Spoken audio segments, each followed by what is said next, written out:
It's all part of the experience wearing the headphones. Nice. Oh my God, this Yeah. is ASMR. Cloudy. Yeah.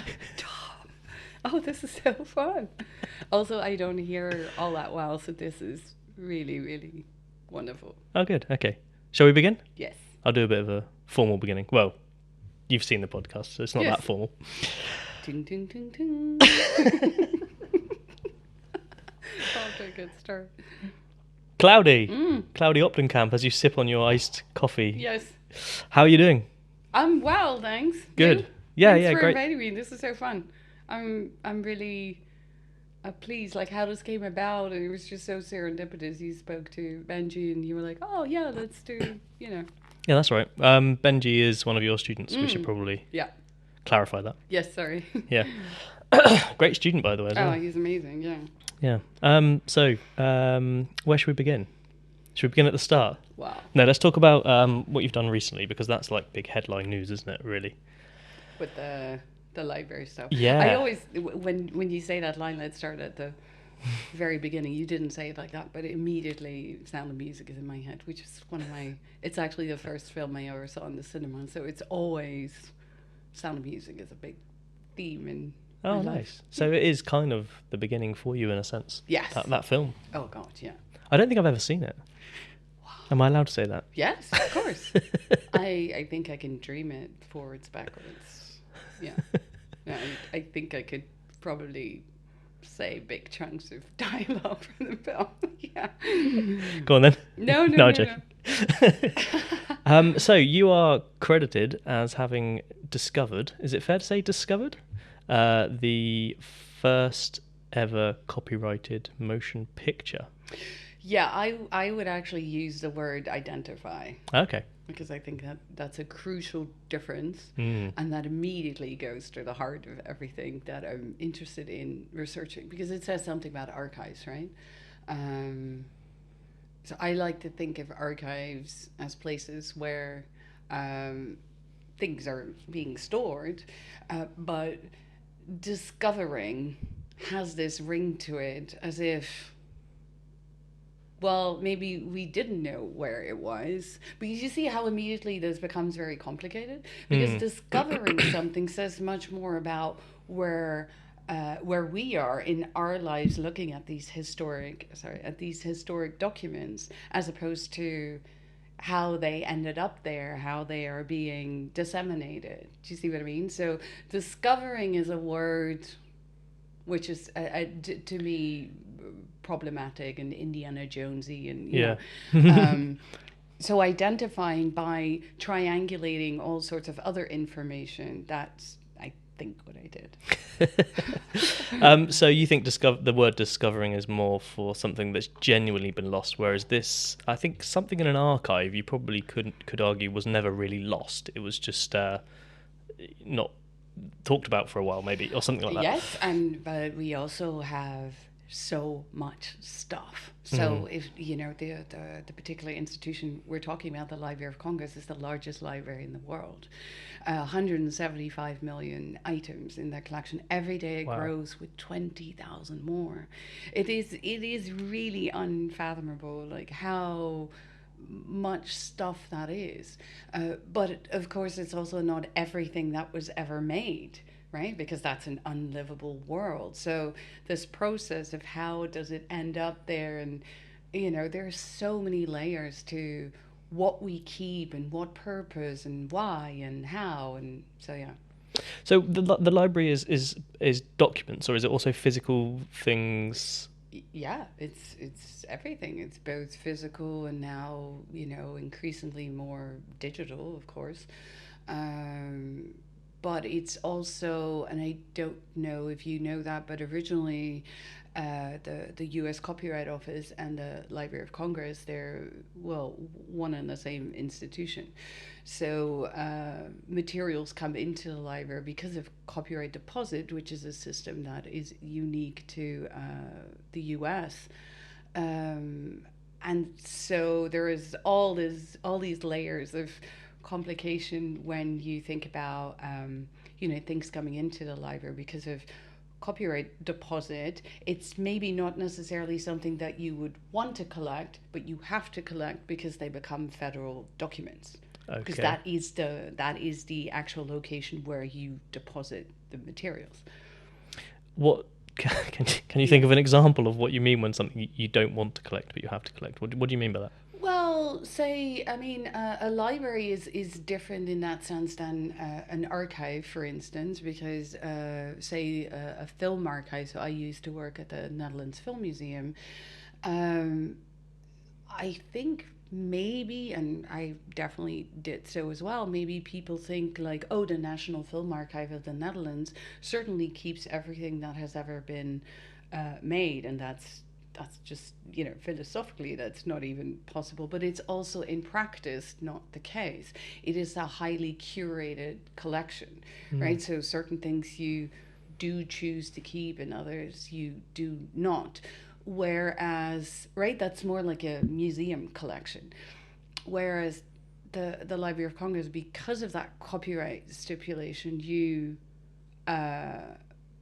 just keep, right? You take everything in that Things is that are not deposited. necessarily of public interest is what you're saying, Yeah, or or museal interest, mm, or you okay. know, whatever. So if we do talk about that first motion picture, I mean, that was deposited as very much a targeted, right? It's a way of trying to own it. It's not necessarily, oh, I want this to be part of the Library of Congress. I want this to be part of the film archive that they're going to have found in the 40s.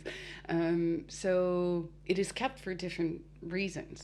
Can you explain what the first film was? The first. Well, the thing is, I mean, I'm now gonna, I'm expanding the project, and hopefully it's gonna become a book. In, you know, as I'm thinking through some of these issues, but all of those words that you just said, I would put in quotation marks, because what is the first film, right? So I think depending on how you would define any of those words, what is a film, right? What is the first? So it kind of depends on how you demarcate, right, and how you define it. So in this case, it is only retrospectively that we have decided this is where motion pictures start for the Copyright Office, right? Yeah. Because moving pictures existed for several years already then, and it's still very, very difficult to say what is the first. There are some highlights on the way to still photographs becoming motion pictures, but in this case we have retrospectively decided this is the first one. So And it's a paper print, right? yes. So actually, yeah, my own chapter in the book. This is sort of how I started that research. I've always known. So my background is in film restoration, and through work, I would often visit the silent film festival in northern Italy, and I remember even in the early 2000s that you know, I was very new into that world, and everybody would be in this beautiful cinema, but people would walk out, and there was one bar where everybody would sit and hang out, and you would always hear people coming out of the cinema going like, "Oh, that must have been a paper print. That looked so grey," and I kind of, you know, the comments sort of lodged themselves in your head, and I maybe at the time I didn't necessarily know what that meant. And then as I started knowing more about them, I kind of only knew them as the motion pictures that they were, but also later, which is my main interest, the reuse of existing material. So the avant-garde filmmakers that then started reusing these paper prints, that early those early 20 years of American cinema. And then via a different route, I sort of became interested in copyright. And then the two sort of merged Nice. because these films right, survive because of the idea that they were deposited for copyright. And once I started thinking about them in terms of, well, legal documents, that becomes this, I don't know, it just opened up this whole fascinating world of like, now everything that I'm interested in is together in this one object. And I studied photography as well, so they're technically photographs, but they're also motion pictures, but they're these legal documents, and then later they become reused by these avant-garde filmmakers. And I have a huge interest in found footage filmmaking, so I was like, I have to research It all this. merged together nicely. Yes. What is a paper print, and what's the opposite, if you like? Not opposite, that's the wrong word, but what's different from a paper print to, say, shooting on film or whatever? Is that the, can you explain what paper print is? Yes. So actually, I mean, there are some images. Actually, the one on the cover there in the pink, yeah. So that's for those watching on YouTube. That's actually what you see there is a roll of film, as we might still know it from the analog era. But what you see there is not a roll of celluloid, but it's paper. So it's opaque. You can't see through it, and it is a print from the negative, in order to then store that at the Library of Congress, deposit it for copyright so that your film is registered. But because the film was shot on nitrate, also you wouldn't send a negative, right, a valuable camera negative to the Library of Congress. But even imagine that would be a positive. You wouldn't send that because the nitrate was inflammable, and so the library didn't have any facilities, of course, to store that. So they thought of this ingenious way of depositing it like that. However, these beautiful rolls, and they vary in size because films over time become longer. The very first, well, the 5 that I study, which is kind of nuts, right? That out of all these 20 years, I just look at the first 5, which only comprised like a year and a half. But there was sort of a transitional period from, say, 1893 to 1912. In 1912, the law changed in the US, so beforehand, motion pictures could not be registered in their own category. Motion pictures as a copyright category didn't exist yet. That is exactly why they were deposited as long strips of consecutive photographs. They were registered as photographs. And so you see this transitional period where lots of producers and filmmakers, they interpreted the law themselves, and you see all these experiments. Some people would send in 2 images of every scene in a film. Some people send in 1 enlarged frame of every scene. There's lots of different ways, and it's beautiful to see, because that's actually where you see that motion pictures start to emerge, right? They start thinking about, is it an extension of what already existed, photography, or is this something new? And those 20 years or so are that a transitional period. And those first, so paper print actually is a print on paper. I mean, it's as straightforward as that. It can take that form in a film roll, but those very first 5, they are, and there's an image in the book. It's one flat photograph, but the photograph consists of multiple other photographs, all the frames of the film, if you wish. But they have been carefully re-photographed, because you actually have to do something to the film strip, maybe cut it. We don't necessarily know how the negative became this paper print. It's something I think probably we take for granted these days with the digitization of everything, how easy it would be just to lay things out on a page like that. Yes. But to try and imagine how they did that and not destroy the film. That's exactly right. But also, the steps that are involved to get from this to that that's actually what I'm looking at now, and where the idea for that might have come from. And it's fascinating because there are so many steps involved in re-photographing, because I've been fortunate enough to see the two deposits. So you had to deposit everything in two best edition copies. It wasn't just one copy. You had to deposit everything twice. And I've been fortunate enough to see the two sneezes, as they're called. That was what we, until now, thought was, well, we didn't think it was the first that was registered, but it was the first one that survived, which technically is the second one. And I've been fortunate enough to see them next to each other, and it's astonishing because you just see one layer of emulsion. It's not, right? I mean, it has been re-photographed several times in order to end up at this one thing that got deposited. And yeah, I'm just really fascinated by that level of tinkering, and they were changing, you know. And the is it fair to say foresight at that point in time to understand how important it was to do this, or did they already get a sense that things needed to be copyrighted at that early stage?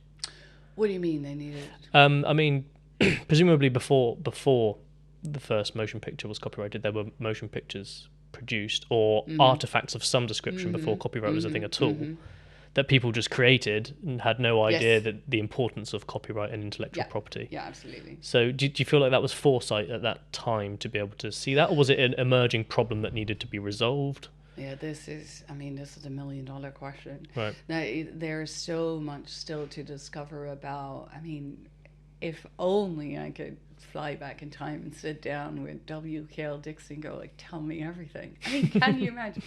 Now, so... I liked, on that note, by the way, I liked the style of your contribution to this book. The chapter. It was, written to... to Ainsworth Rance Bufford, right. yeah.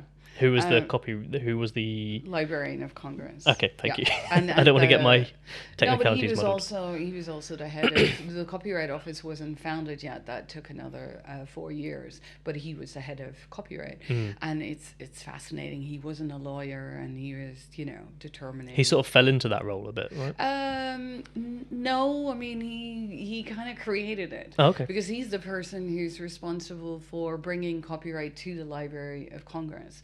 So before that happened, he's been there for, he in total works there for 47 years. So the stamp that he puts on that institution is incredible.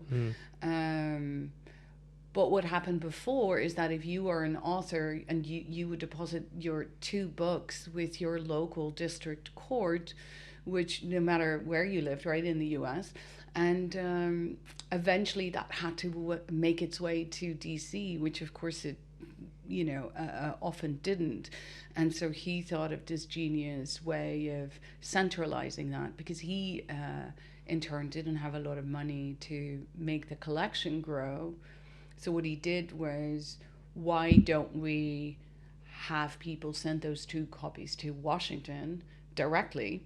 You sort of circumvent that extra step that also is it puts a brake on that development of having the stuff come to in terms of not having to seek things yourself. Is that what you mean? Or well, also I don't know exactly how it worked, but I assume all the district courts were responsible for then sending it on to Washington, which we have the information that it didn't, or it didn't always.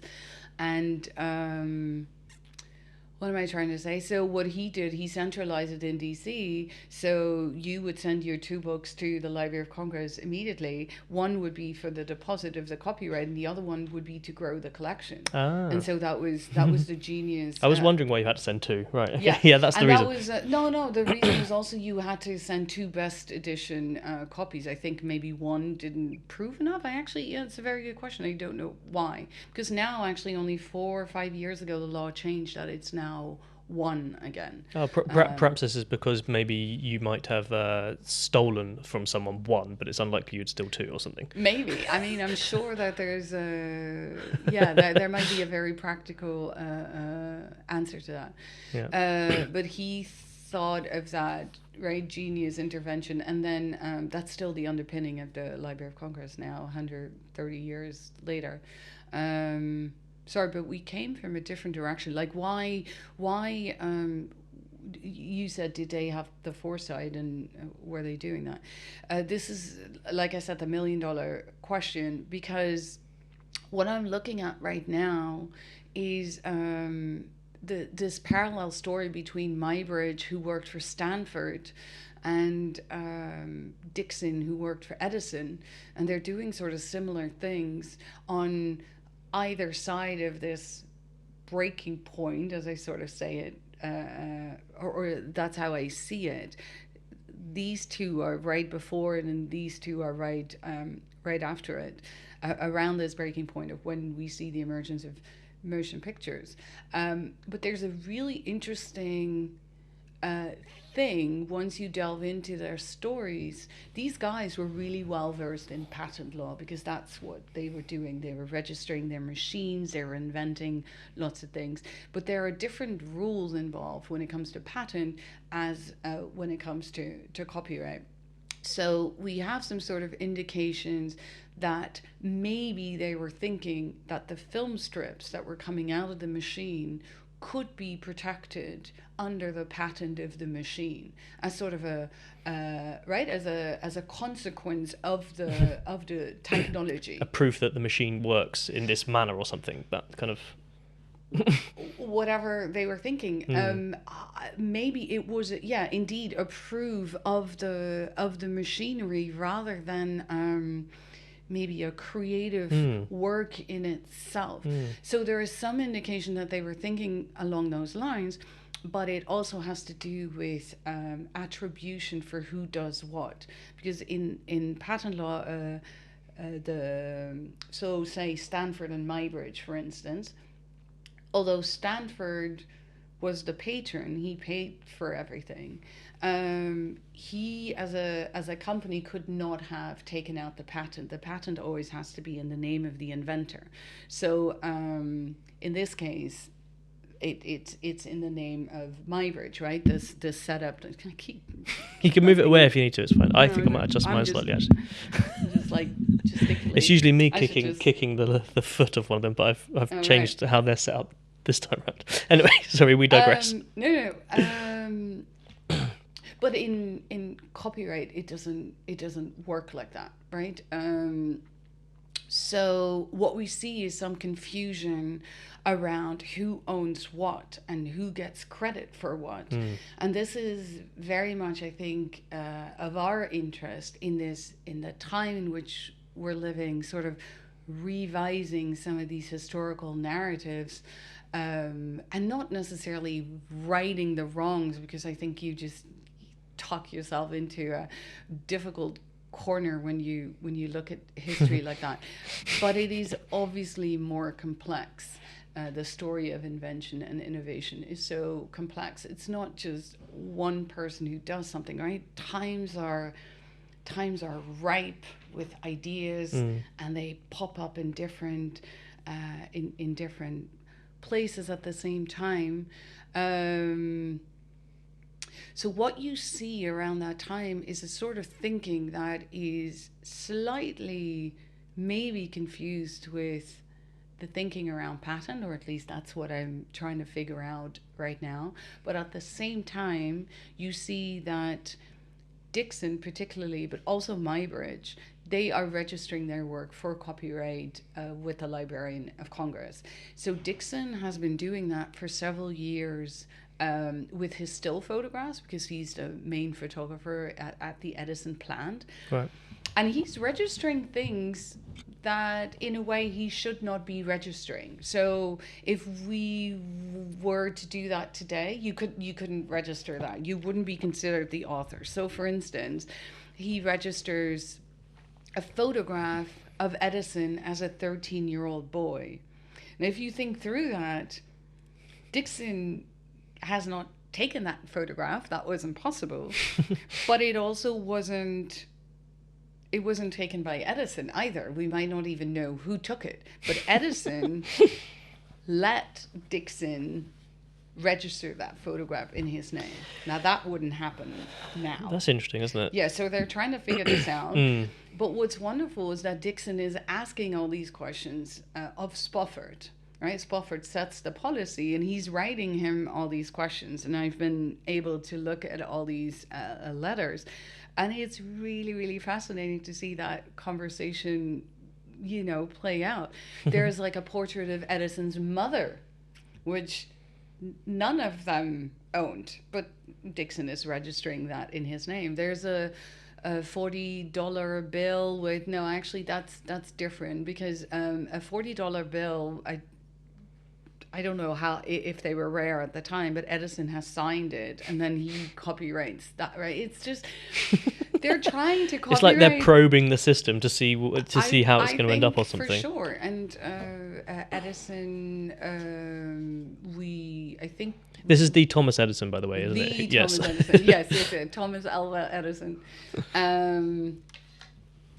So, what was I trying to say? That was a nicely timed sound effect. Yes. I'm going to do that too. No, I think they're trying to copyright so many things, and actually, this was really wonderful when I was at the library, because the manuscript division has this. I sort of call it a mini collection of 30-odd boxes of what we now consider to be the unfinished business of the Copyright Office. So imagine that if you are trying to register something and it gets rejected for whatever reason, then it gets sent back to you. And so there is no record of the stuff that didn't get registered. And that's really, really difficult as an insight when you're trying to look at this history. So these boxes are full of stuff that didn't make it through, or at least... How have they collated these boxes then? Have they just asked for people to bring stuff in, or things have been... No, at the time, right? So this is just stuff that sort of sat... Like, this is too complicated for now. Oh, we don't and know what just sort to of do. left it to one side. It's almost the to-do list that never got round to. Absolutely, it's a really good way of looking at it. And the boxes also look like that. It's just sort of haphazardly put together. Don't forget that there are multiple moves involved. So some of the boxes might not entirely be the year that they say they are. They're off by a couple of years. So then, as a researcher, I go completely mental. Because I was like, if I find an 1897 letter in the 1893 box, that must mean I have to go through everything, because the one thing that I will be looking for is going to be, in a different. Oh no! So I love systems. I love archives. I love when they work. But these boxes were wonderful, because you see all these questions that people are asking. Like, there must have been a copyright craze.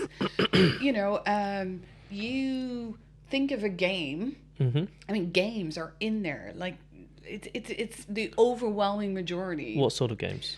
Board games, you mean, or like sports, or board games, but also sports, cards, or anything, puzzles, and people trying to copyright it, like left and right. So word got out, and obviously, I suppose people realised the importance of this, and that it could. Yeah. Or maybe, help them. I guess, make some money. There are things in there, like the funniest thing I've seen is someone trying to register the letters of the alphabet, but made in apple cores. Like, actually bitten out of apples. They drew them, and it's the letters of the alphabet in apple cores, and you're like, what am I looking at? Did they send the apple cores into the? No, they were library? images. Because there's also that flattening, right? So sometimes they send the actual things. There are pins attached. There are. So is it, in a sense, once it's a photo though, is it then a piece of art? The letters of the alphabet as apple cores. Oh, are they copyrighting the work of art as opposed to the? Yeah, that's a very good question. No, in this case, that wasn't the case, but really? that's sometimes the case too, right? Yeah. And it's complex, isn't it? Oh, it's so complex, and some categories of work would never get registered as their actual category, right? Paintings wouldn't necessarily be sent in two copies as a painting, because if there's only one, then they would send photographs of them. So Right. there's that level of complication as well. How long did you spend in this place? What is it? The Library Library of Congress. of Congress. So how I was how long? there for 7 months. 7 months. Working every day, going through. Around the clock. I just Really? became obsessed. Wow. Did you Yeah. sort of? Did you find yourself changing as a person during that period? Well, Did you lose touch with friends and family? We said before we came in this was going to be a therapy session. Yes, exactly. You know what was, I mean, it was wonderful to be there. I mean, the Kluge Center is just incredible because you're surrounded by people who are really invested in. Do you have to get special research. permissions to go in there?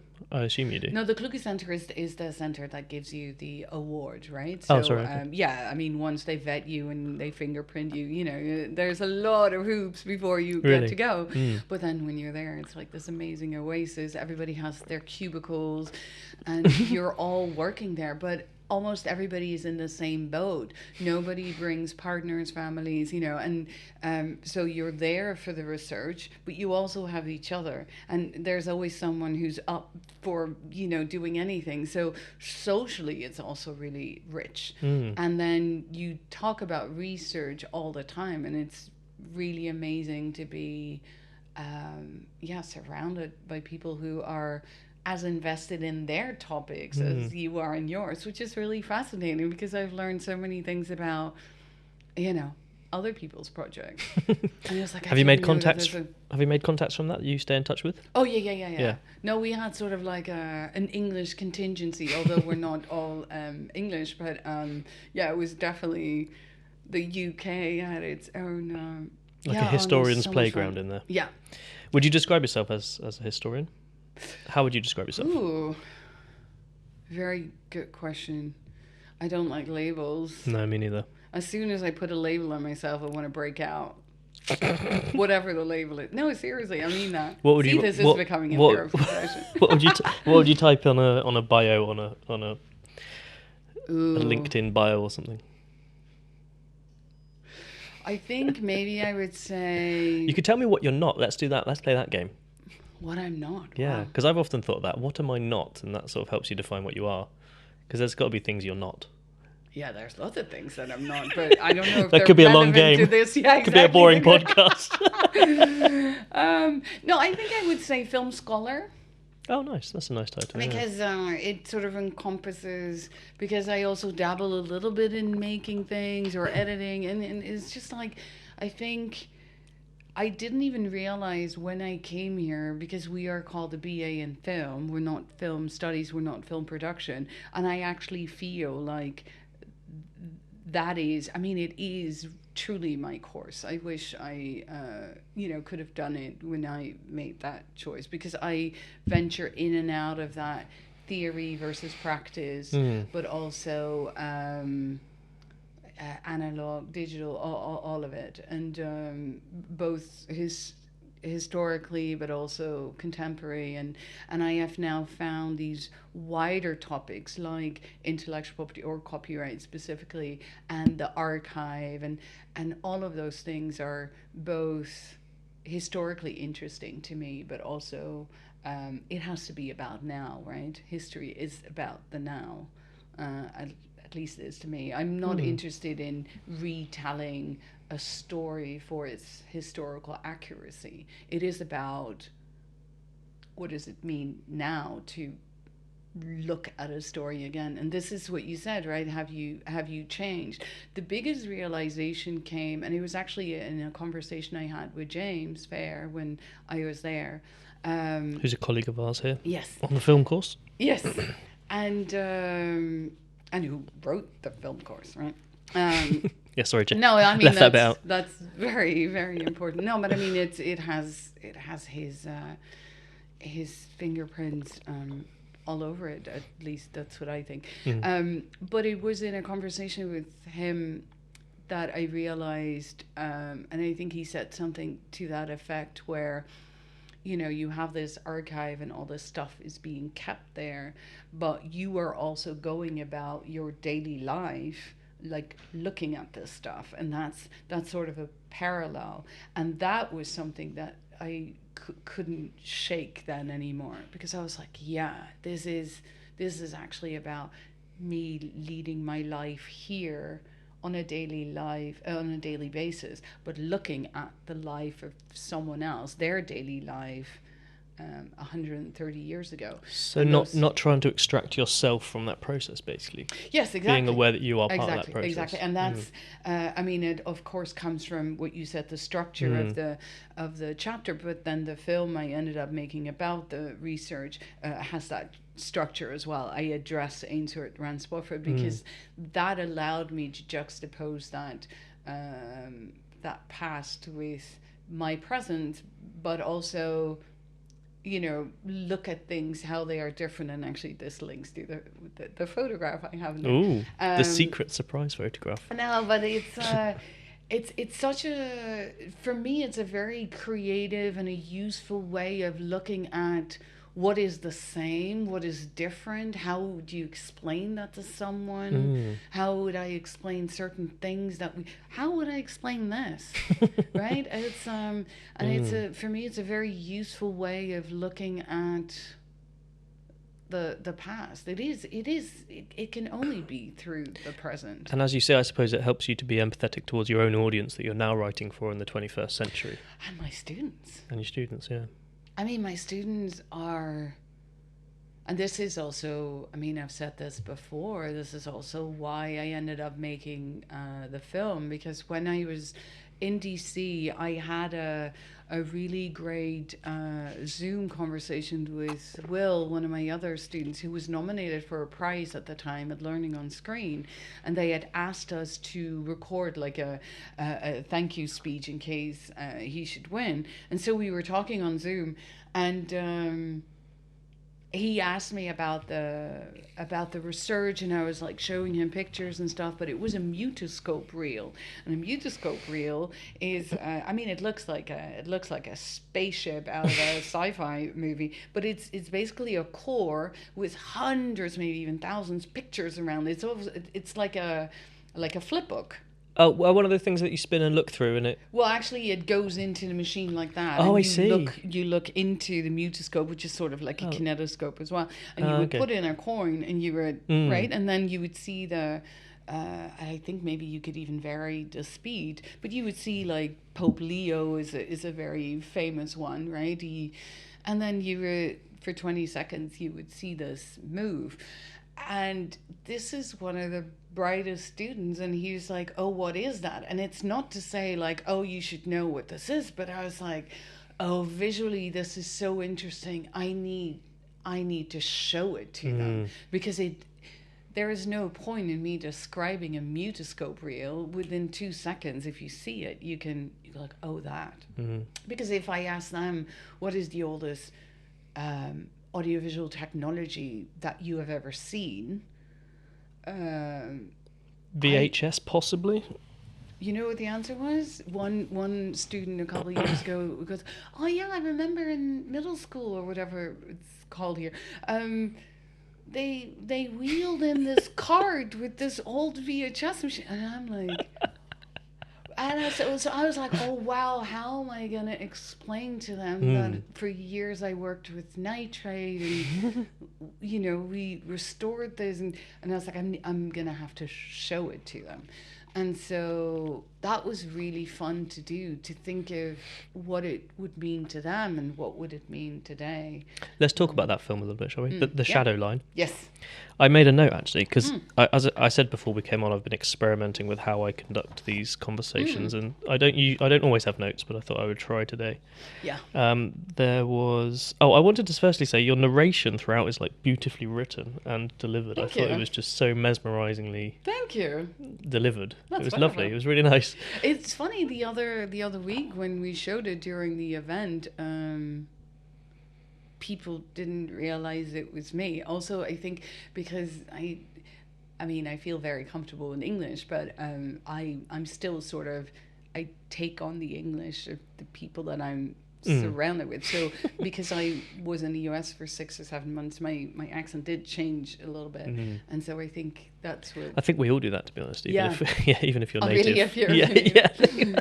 But also, you know what? I mean, now I'm, you know, I feel this is animated and stuff, but I did record this sort of, you know, I was by myself, you know, I have shaved the text for a long time, and then I tried to record it as calmly as I could. And again, it was delivered in the same style as your essay is in this book. Yeah, that's where it came from. For a while, I didn't think that was what it was going to be like, but then I was like, it's actually when I saw The Eyes of Orson Welles, Mark Cousins documentary, where he does that. He addresses Orson Welles, and I was like, this is it. This is it. This is so. I mean, it's a very creative way of writing. I have never enjoyed writing as much as I did that script. No, really.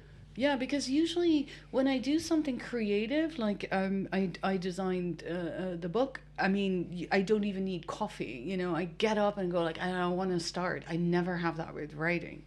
Like, writing is hard, and you know, sometimes even a physical aversion of sitting down. I think, you know, all academics would recognize that.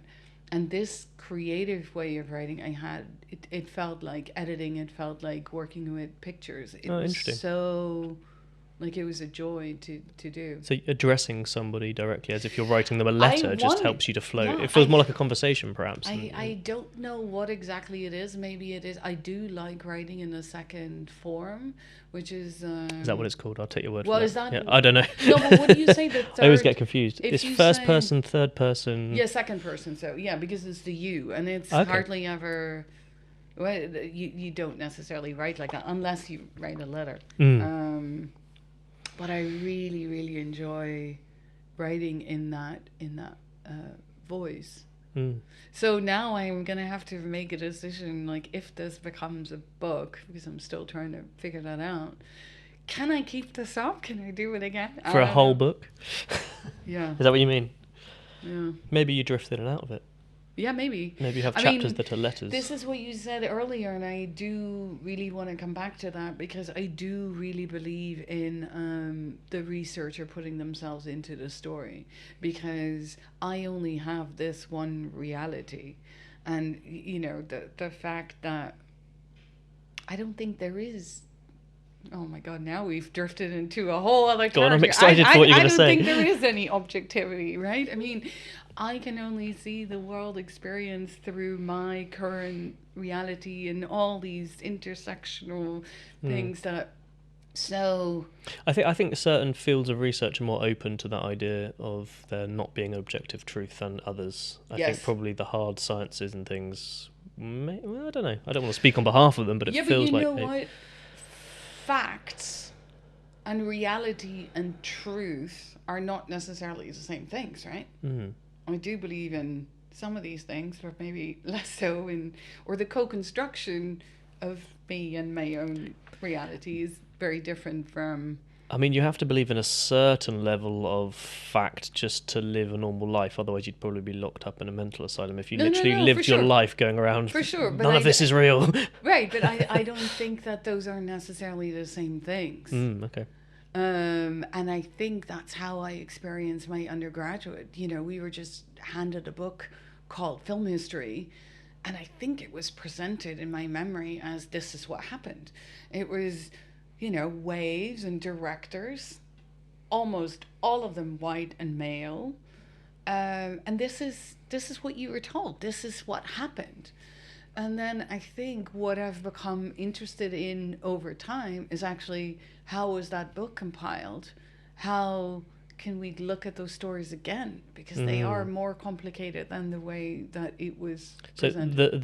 So the story of how the book was compiled is actually more interesting than the book itself, perhaps. Absolutely. I think if I would, you know, put and why things were omitted as well, that sort of thing. Yes. Yeah. So I'm way more interested in the historiography of the story than the actual history. No, but this is exactly why I looked at that first motion pictures. This is really what happened when I got there.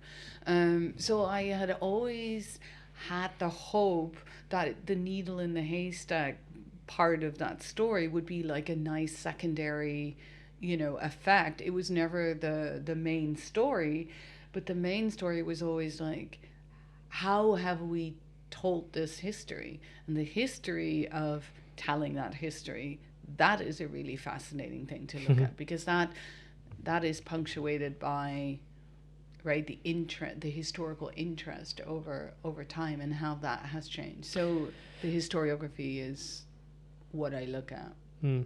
Do you think we've improved the way we tell stories about ourselves these days, in terms of that being more equal and being more representative of what's of the people involved and things? Do you think we're better at that now than we were back then? You said it's predominantly white men. Are we getting better at that? Well, that's a big sigh. I know. Well, if you compare today with, October 6th, 1893, then yes, but progress is slow. Yeah. Are we there? No, I think we will never be there, right? Because this is why an archive is so fascinating, because you look at, these are the voices that were kept. These are the voices that are allowed to be heard. And that's, I actually think that through those archival presences, you see the archival absences. That to me is really fascinating.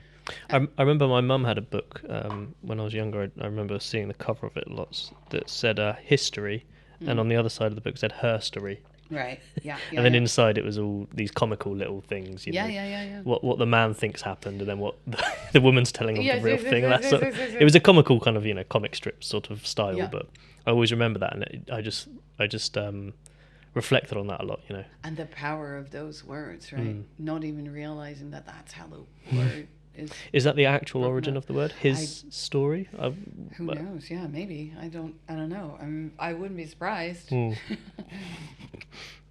It's probably some Latin origin. Yeah. I don't know. We'll have to look that up now. Yes. We'll Google it later. Yes. So what led you to this point? Talk a bit about your maybe, growing up, first of all, your childhood. What led you to become the person you are now and to be interested in this particular field of research? This is therapy. We're going to go right back there, yeah. It's funny because the book of my PhD, in the preface, I sort of go into that a little bit. I think what I remember is that I was glued to the television, like stories, visual stories. I also read a lot. Like, I loved the library, I loved school, but I loved the television. Like, there was a world out there. Like every kid, right? Nearly. Yeah, but you know what? No, I know quite a few people who didn't have that as obsessively as I had. I think it was escapism, and I think it was a sign of a world out there where magical things were happening. This is way, pre-internet. So what sort of stuff did you watch? Can you remember? Everything. Like everything. Also, I grew up on the border of Holland, Belgium, Germany, so we had lots of, the foreign broadcasts as well, so everything. Really? Yeah, like German children's TV, everything. Can you speak the languages as a consequence of that? Yeah. Really? But also the fiction, non-fiction, it's like everything. Movies, the big Hollywood classics, maybe not so much the classic, but yeah, maybe feature films was like the big thing. But also TV shows, I was obsessed with this. How young are we talking here when you became obsessed? Like 5, 6, older? Maybe the awareness of the obsession is later, maybe 12, 13. There was a particular soap opera, that I was really invested in, and I would bike home from school to see like my favorite characters get married, because I'd figured out what day of the week that was going to happen. And, Do you still watch soaps now?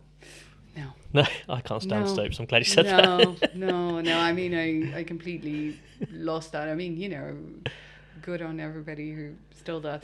But I remember there was a Dutch TV show about a hospital that I became so obsessed with that, I wrote the stars. I like collected their pictures. It was, and I wanted to become a surgeon my entire high school. This is a therapy session. I wanted to become a surgeon because my favorite character on the so the what show, went wrong, Claudy? what went wrong. No, you know what? I realized there was a fascinating shift, because it had been about the form of the story, the television, So it was a along. realization. Oh, okay. Yeah, no, that's it a actually nice, was. yeah. Yeah, it was a really great shift where you go like, it had nothing to do with the content of the hospital, because now if I walk into a hospital, I like nearly faint. I can't stand the smells in there. If I see blood, you know what I mean. It's like, man, I would have been the worst surgeon. But it was all along about So it was storytelling. Yeah. Okay, so when did you start realizing that you wanted to work in film specifically, as opposed to, I don't know, writing stories or something like Yeah. this? Very, very early. Yeah. I mean, I just don't remember a time when I wasn't like, consume so much of this stuff. Now, obviously, a lot more than back then. But this is what I highlight in the preface of the other book. It's the times that I went to the cinema when I was younger were so special. It wasn't on a weekly basis. I mean, I can count them on one, maybe two hands, my entire use, and that's what makes them stand out. The experience of going to the cinema was just absolute magical to me. And so that, I mean, I didn't know that that's what you could study. No, but I mean, it was just so magical. Like, I don't think I wondered like how they were made. It was just like, I don't think you do you, when No. you're younger, really? No, but I take also it for didn't. granted. Yeah, and I didn't think that was work, Mm. right? I mean, E.T. was the most magical thing I'd ever seen. So, but I didn't think about how that was made. I couldn't even understand how it made me feel, but that's what that was about, right? It was just absolute magic. I still think it's one of the greatest films ever made. It's so, yeah. So I understood that was really, really special to me very early on. But then, like I said, that wasn't necessarily something you studied. So in Holland, we had this, it was called an almanac.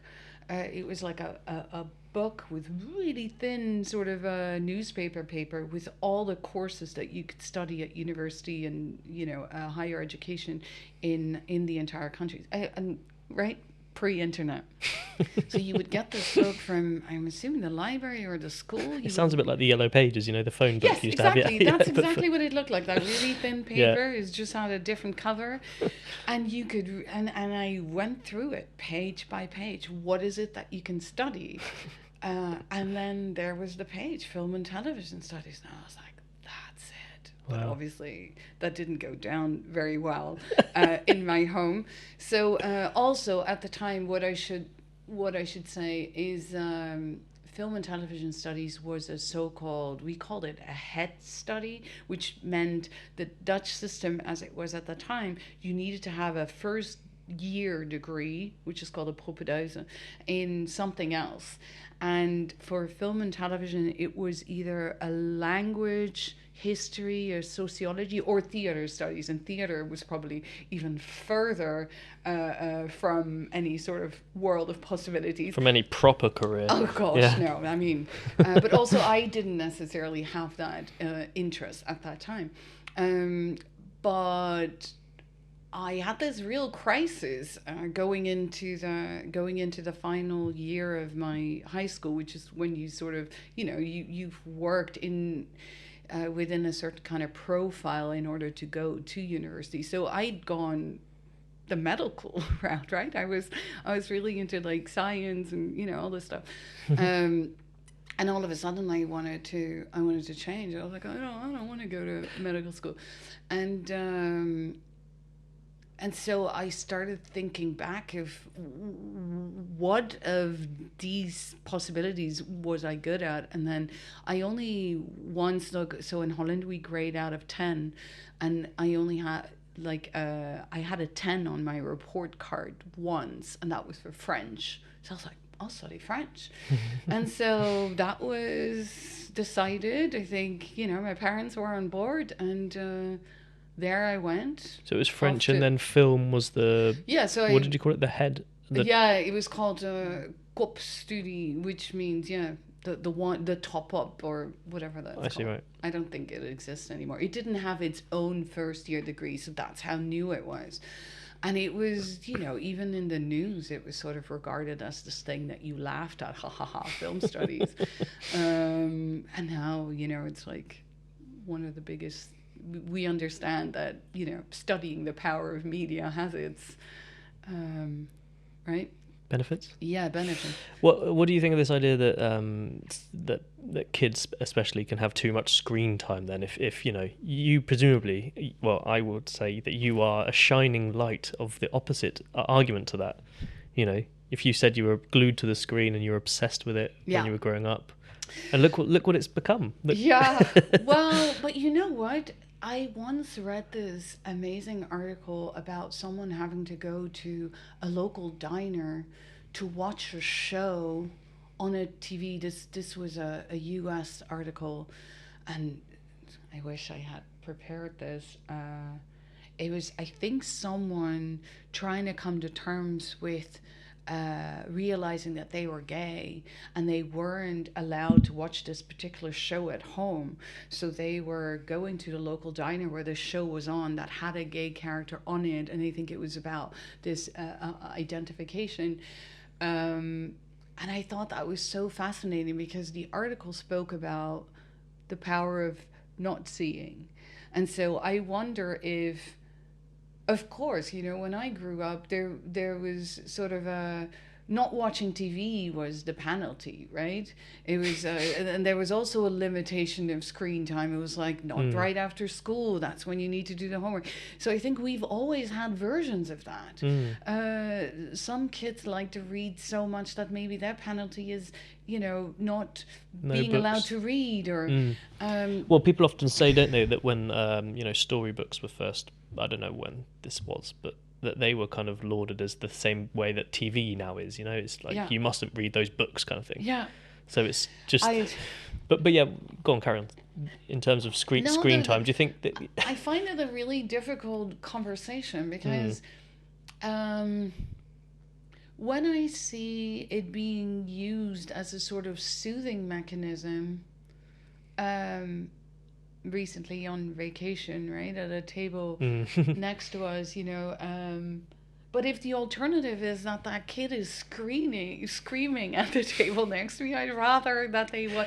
And they're so obsessed, right? I mean, I'm looking at this kid being really obsessed with the little YouTube video. It turns them into zombies, kids. Yeah, they're so transfixed on the screen. But at the same time, that's probably what I looked like when I watched The Sound of Music for the 25th Absolutely. time. I mean, everyone gets... I mean, I don't know anyone who doesn't, when they watch a film that they love, become transfixed on it, hypnotised by it almost. I think maybe the argument is a little bit too basic, that there's too much screen time, unless we're talking specifically about damaging your eyesight or something. But I think screen time, just because of some other reason that it might affect your behaviour or something, or your personality or something like this, is probably a bit too basic, because surely it depends on the content you are watching. It's like saying, you're spending too much time living your life, because if you grow up around lots of crime and aggression, so I think it's more specific, probably, isn't it?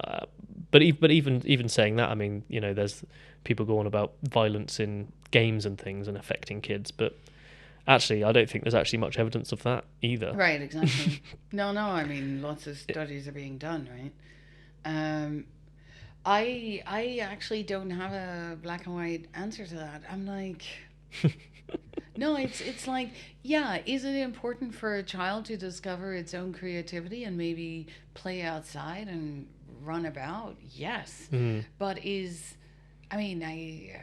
I think reading is virtuous. I mean, it's an incredible skill, but is watching a screen? I don't know.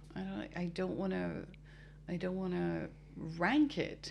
But should it be limited? I think probably all things should be limited. Yeah, my mum always used to say everything in moderation. Yeah, well, I don't think I agree with that, but no, I'll but tell her. I'll tell her later. no, but Yeah. in general, because it's a problematic argument once you speak about addiction or food choices, all of those things. Anyway, a whole other conversation. What were your parents like then? You say they limited your screen time, and also that going into film was a bit contentious at the time. I don't remember not ever being allowed not to watch anything, which actually is an amazing memory. I only remember once that I wasn't allowed to watch a film until its very end because it was late, but also I think maybe they were expecting guests or whatever, and that is also a very strong memory of not being able. So this is what I meant earlier with. You said, "Oh, look at what you've become," but part of the fascination is also because I remember it being limited, right? There wasn't as much. I mean, we didn't have 24 hours around the clock content, so you were trying to get what you could get. And one of my strongest memories is having to stay home at the time that something was broadcast, and that sometimes would lead to conflicts if you were scheduled to do other things. And so that is completely different now, right? So Yeah. I think the tension between being allowed, being not allowed, or being able to, being not able to, because it wasn't a matter of that you could put on content in any time of the day if you had woken up early or whatever. I mean, Saturday morning was like, cartoons. I don't really remember this all as well, but you know what I mean. Absolutely, It's it's a massive culture shift, and Yes. it affects people in different ways. I always think about this. How parents say to kids, "Eat your dinner and then you can have dessert." Yes. You're basically saying dessert is the thing you want. Yes. Yeah, but you can't have. That's so true. Yeah, Never it's that. thought of that. I think that's often, what you can't have is the thing you most desire. Absolutely. And then you get it sometimes, and it's Or the not having what you to thought it finish was. your plate. Yeah, exactly. And then you're like, I didn't want this. Yeah. Yeah. It's just like these primal sort of instincts of maybe jealousy and just desire for things, isn't it? Drives us sometimes. Well, and but we all understand that desire for, being allowed to watch television was like the biggest thing, right? I guess so, yeah. But also, I remember It was very frustrating when I was told no. Oh, I remember my being very gosh. frustrated as a kid a lot of the time when I wasn't allowed to do. But also the way, didn't Or it play shape games. your image of the world? I mean, it was partially shaped by what you saw on TV, right? Yeah, I think massively, yeah. Cultural I thought- references. Yeah, I think that's probably, that effect has kind of exponentially grown now, so that, kids have this, especially maybe Western kids, let's say, will have a very Yeah. similar culture because they all engage in the same Right. things. Although, having said that, the audience is also more fragmented, so perhaps they're not engaging in the same things. Yeah. Because, back when I was growing up, it was like everyone would watch the Saturday night entertainment show, whatever it This was is at the what I time. was The about to ask you. Gladiators, for example, I really? used to watch, Yeah. and then everyone would talk about that, so that Yes. forms your culture. So I That's suppose... exactly right. So Wednesday morning in my school was very much so the medical hospital show I talked about was broadcast on Tuesday evening. Right. Wednesday morning, the whole school was talking about it. That doesn't exist anymore No. at all. No, not in the same way, but I think it probably still exists in microcosms, like Sure. kids talking about the latest TikTok dance or whatever it is these days, From 3 seconds ago, yeah. Yeah, and then it's another one. I know, yeah. And then, oh my God, yeah. But- So what are your big cultural references when it comes to TV? Like big world-changing events that you've experienced through the TV? Oh, well, world-changing events just made me remember the death of Princess Diana. Right. I was on holiday in Malta at the time, and that came up on the screens in the lobby area, and that sort of a shell shock on our holiday kind of thing. Yeah. But I don't know if that's what you're really asking, but No, I remember that those are- very those are vividly. I don't associate that necessarily with the TV. I do remember the moment. I remember, where I was standing, who told me, and where we were living at the time. but really experiencing it through the TV, I think, was different. But other than that, I think probably my predominant memories of TV, none of them really spring into mind. But I think maybe playing games more so through the TV was more. Oh, really? I've never for done me. that. I mean, it caused me more powerful emotions. Let's say. Yes. I used to play a lot of football games and things, and if you What are those? lose.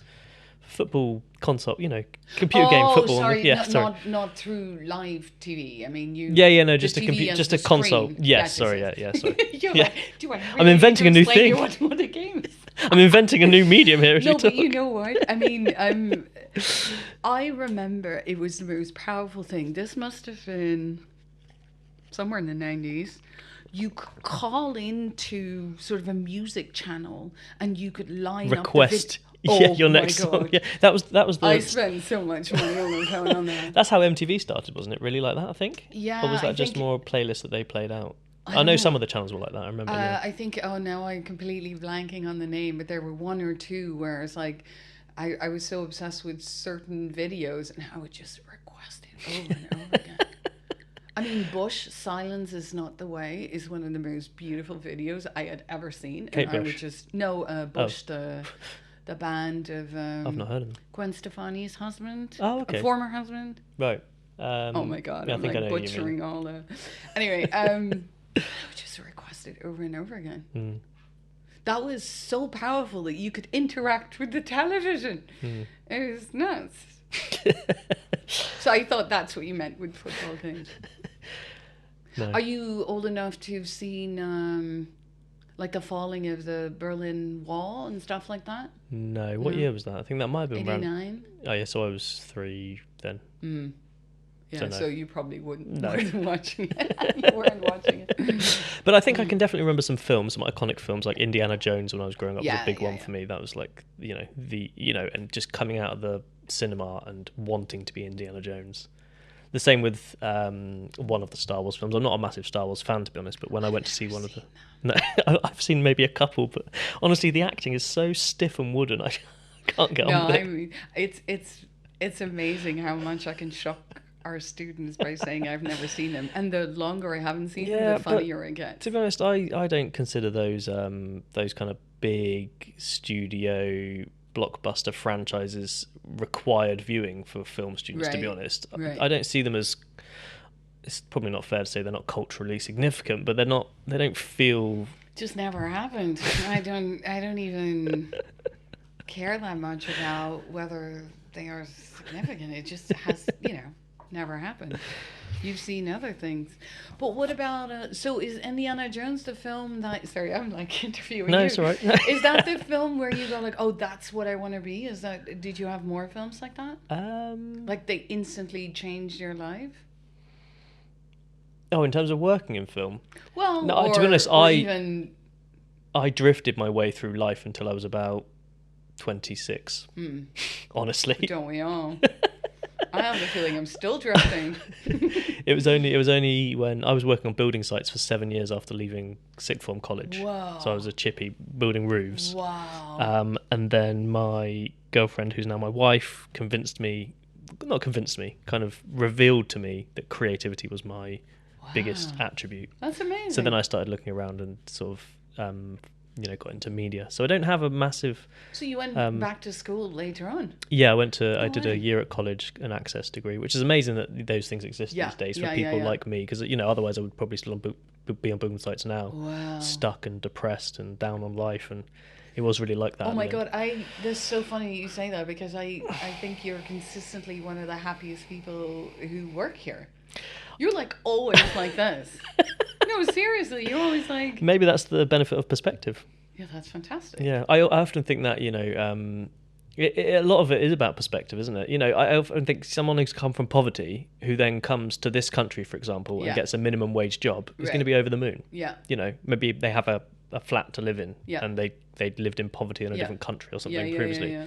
So it's all just about perspective, isn't it? And someone who's It's born all in this about country and then drops down and lives in that Yes. state, Yes. exactly the same condition, but because they came from maybe a better position previously, Yeah. now has the perspective that this is terrible and whatever. Yeah. I think it's all, yeah. Happiness is a lot to do with perspective in my mind. I think that's the quote of the day. No, but it is though. It really, really is, because I have had jobs where if they had paid me 5 times more, I wouldn't have stayed, and vice versa. Jobs where maybe I didn't. Maybe like a student job that you thought content-wise was really interesting, but you wouldn't make enough. It's all about perspective. And now I cannot believe that this is my job. I was going to ask that earlier. Like, do you find it amazing that you get paid to do the stuff you do? I don't tell anyone. Shh. No, but I still cannot understand that. I mean, I have the feeling that I learn for a living. Maybe that's a bit overcharged, but no. But I mean, you do a lot more, presumably, on the film degree and stuff as well. No, sure. I mean, there's lots of admin involved, but it's just like, I didn't realize how much I love teaching. I mean, it's such a mirror that they hold back up to you, where I have to find new and creative ways of making what I think is interesting, translate that into making it of interest to them. But at the same time, they hand me so much of stuff that I would never experience or gravitate towards myself.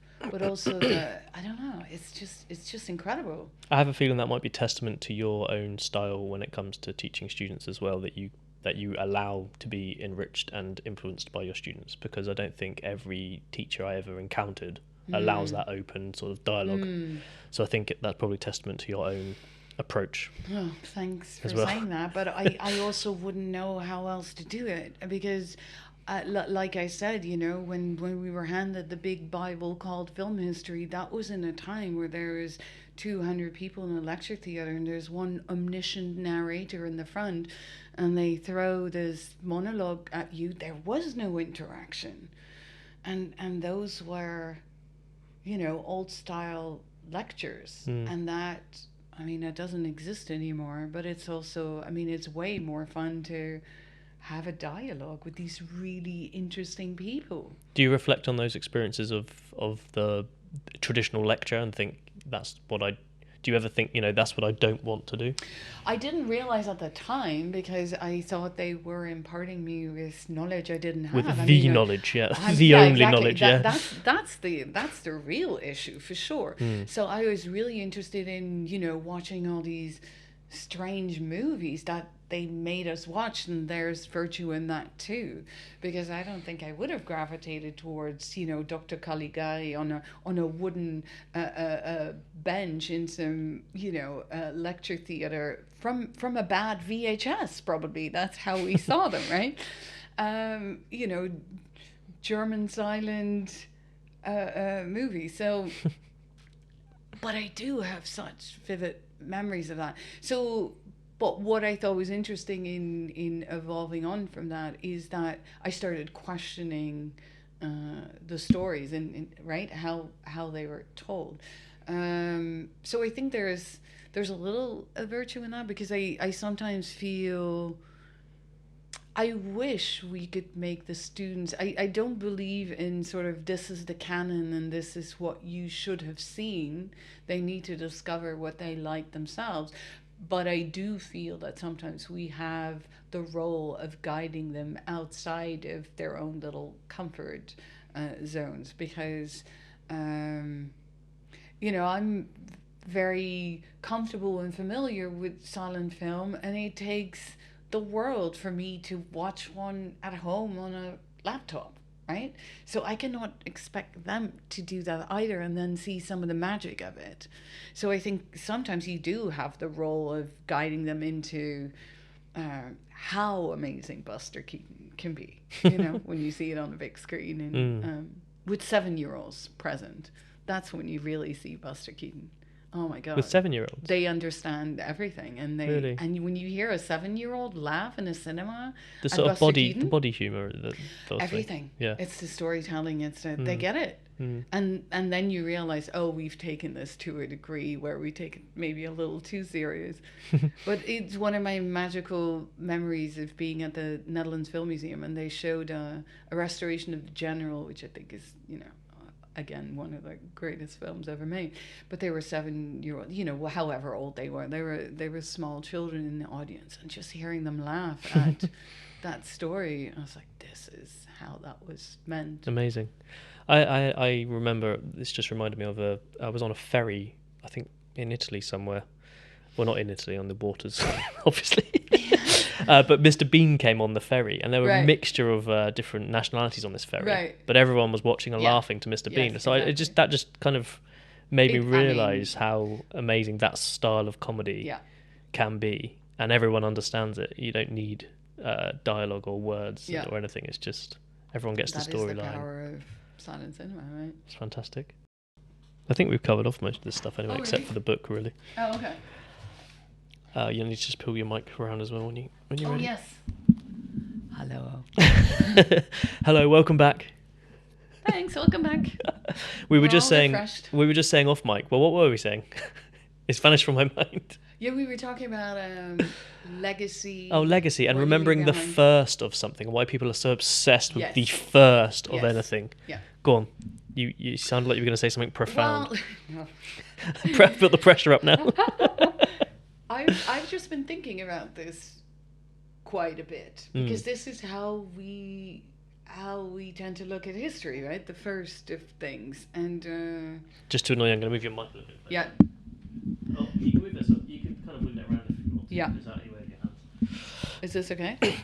Also, I was sitting differently just now. That's okay. Hello. It's not like film continuity. It's not. That's it's true. Okay. That's true. It'll be all right. I just wanted to make sure we're getting good audio. Here. Yeah. Is it good now? It sounds good. Yeah. Okay. Yeah. So you've been thinking about why people are obsessed with the first thing. Well, but look at how it comes into your own life, like all the time. It's about maybe one of your children winning a sports game in school. It's all of these things. Oh, but that's the first person who did this, and oh, what was the first close-up, and this was the first camera that did this. Or if you talk about games, oh, remember this first game in which and you said you also uncovered the third paper print, but no one talks about that. So everyone talks about the first. Yeah, so I was looking at these 5, but it was at some point it became a deduction game, right? So out of the 5, we've always known 2, 4, and 5. 2 and 4 and 5 are identified, and of the 5th we don't have any deposit materials, but we do know what it is. And 1 and 3. No deposit materials, and we had no titles. But all of a sudden, when I saw the clue to the puzzle, so the clue to the puzzle was that I started checking Dixon's credits, and there was a huge distinction between what he said was photographed and copyrighted by him versus just photographed. Once I had that clue, I then could compare all the credits I could ever find. And then it became a deduction game. And then when I came across the letter with the fragment in it, and there was the biggest clue in which he said, this is the one that I just sent in. And so when I knew that one was the first, I also then immediately knew what the third was. I don't think that what has it been? So actually Friday it will have been a year. So the 30th of June. Oh really? Since you discovered? Okay. So that sorry, not discovered. No, identified. No, actually I didn't identify it on that day because I was just so overwhelmed. So yeah, a year, and no one has asked me a question about that third. Go on then, let's go for it. I think there's something distinct about the first yes of something. I think we like to have heroes as well, don't we? And you think of the person who did something first as somehow more of a genius or better than everybody else because they got there first. Do you know what I mean? It's a competition type thing, isn't it? I completely understand what you mean. But in this case, there's so many buts because it depends on the definition that we use, whether it was even the first. Right? It was the first deposit by Dixon while he worked for Edison for something that we but that's not a headline, Claudy. No, that's what I mean. Because, what we want is sound bites. Yes. We want easy, clickable, Exactly. Well, this is what podcasts are for, see? Yes. So you've now educated everybody Yeah, right. But I find it, but I also was thinking there needs to be more to this, and where I've landed now is there is no way that we can encompass or understand or embrace the entirety of history in all its richness. So by focusing on the first, which seems to be an identifiable point, is a way to reduce The maybe, timeline. yeah, and the Almost, yeah. information that we retain. That's a really good point. Because Yeah. the funny thing is, I mean, even I was thinking, how could I put this more poetically when I was writing the script? And there was a time that I was thinking, oh, you know, people would ask you like, oh, you know, do you remember your first kiss? Yeah, Of yeah. course you do. Do you remember the third? Yeah. It was probably with the same girl. Well, no, but I mean, it might be. But Maybe. you go like, I would have to think. Yeah, right? because yeah, the first is special because it represents 100% of the experiences of that thing for you, isn't That's it? a At that beautiful point, way of saying it. I often think because I've heard this idea that you know how life seems to speed up as you get older. Yes, and it does, right? because when you're 1 day old, Yeah. 1 day is 100% of your 100%, lived experience. yes. Yeah, so that's a long time. And when you go from 99 It's that perspective to 100, thing again. It's 1%. Yeah, Yeah, absolutely. yeah. Well, no, less than one because it's 1 day, isn't it? But a year, Oh, yeah, a the year, year, yeah, the a year year, is then yeah, 1%. Yeah, yeah. exactly. So it's No, maybe I a similar agree. thing. It's like, but it's also a way of comprehending what has happened. Also, it's way more difficult to go like, what was the third of something, or you know, whatever. yeah, and when would random you stop as number. well? You know, Yeah, exactly. What was the 63rd? Yeah, no one But cares. that's the thing. We have learned not to care, and I think maybe historians are also in the market of. So I once read, which was so funny to me because it stuck with me ever since, that if you do historic work, you're either a splitter or a lumper, which I kind of like as a description. And so it means you either delve into something so deeply that you split out, like, oh, it's important what you ate this morning because that meant that this afternoon this and that happened, and then you change the world. And lumpers are invested in, I'm going to look at your entire lifetime and what happened in the span of that And condense lifetime. it into a lump. Yeah. Well, and then you have to, you know, put it in some sort of comprehensible narrative. And I thought that Splitters was and really lumpers. interesting. That's nice, yeah. And then I read an alternative of that is surfers or divers, which is also really interesting, right? Surfers are sort of like, you know, you try to cover a wide area but you can't go as deep. So you skim the surface and then you decide to dive somewhere. I don't know. I like those analogies for understanding, and I think I also like to think that I'm doing a little bit of both.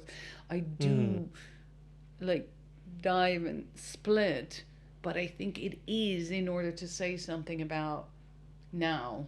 Okay. Like the questions that are emerging at that time on a human level. So you dive and you pull up the treasures and then surf across to the next island to deliver the news. Yes, exactly. It's a nice analogy. Ding, ding, ding, ding. Oh, that would be so funny. But I was told as well when I was at university that an inch deep and a mile wide. I should say it the other way around. An inch wide and a mile deep is better. Better, but that's probably actually wrong, isn't it? Better is the wrong word, but it's maybe perhaps richer research if you do that very specific thing.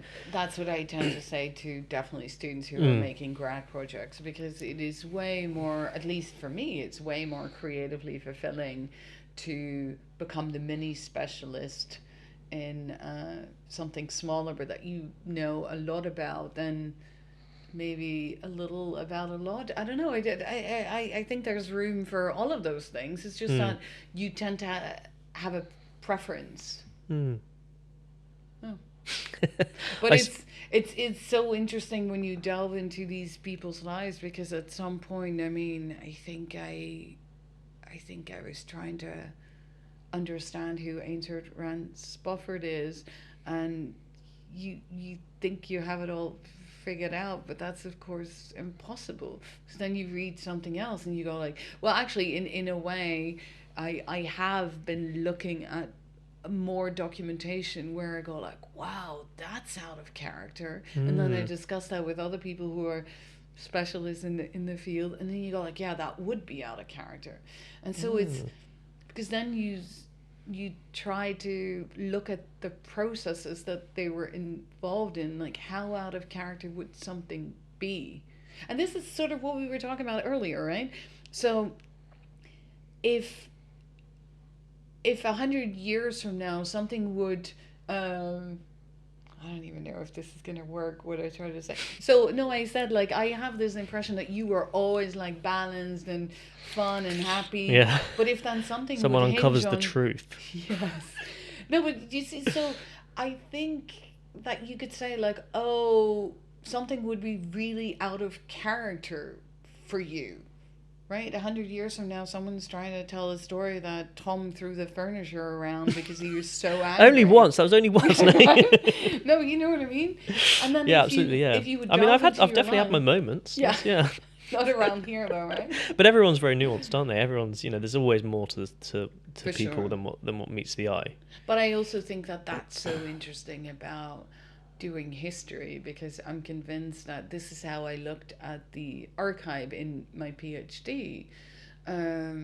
These things aren't, God-given, including intellectual property law, archiving. These are all processes that are based on decisions, and people interpret those decisions. Humans. And they make those decisions, and they sometimes break with their processes.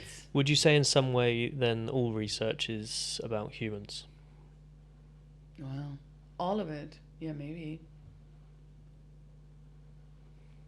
There was a quote. No, but I can imagine that there's research that is not, but yeah. Talking about what you were just saying, I wrote down the final sentence of your essay. Is it called an essay? Is that right to call it an essay in this? An essay. It makes me happy, very happy, to think that you and I are tiny spots in each other's histories. With gratitude, Claudy. I thought that was a lovely sign off. And I was going to sort of ask you, but you've almost already delved into it yourself. But do you find yourself in a relationship with these characters from years ago? Very much so. I remember I had several addresses when I was in DC doing the fellowship, and there would be moments where I remember particularly it was a cold morning, and I was walking to the library, but you walk by the backside of the U.S. Supreme Court, which is next door, and then you see, I mean, it's magical.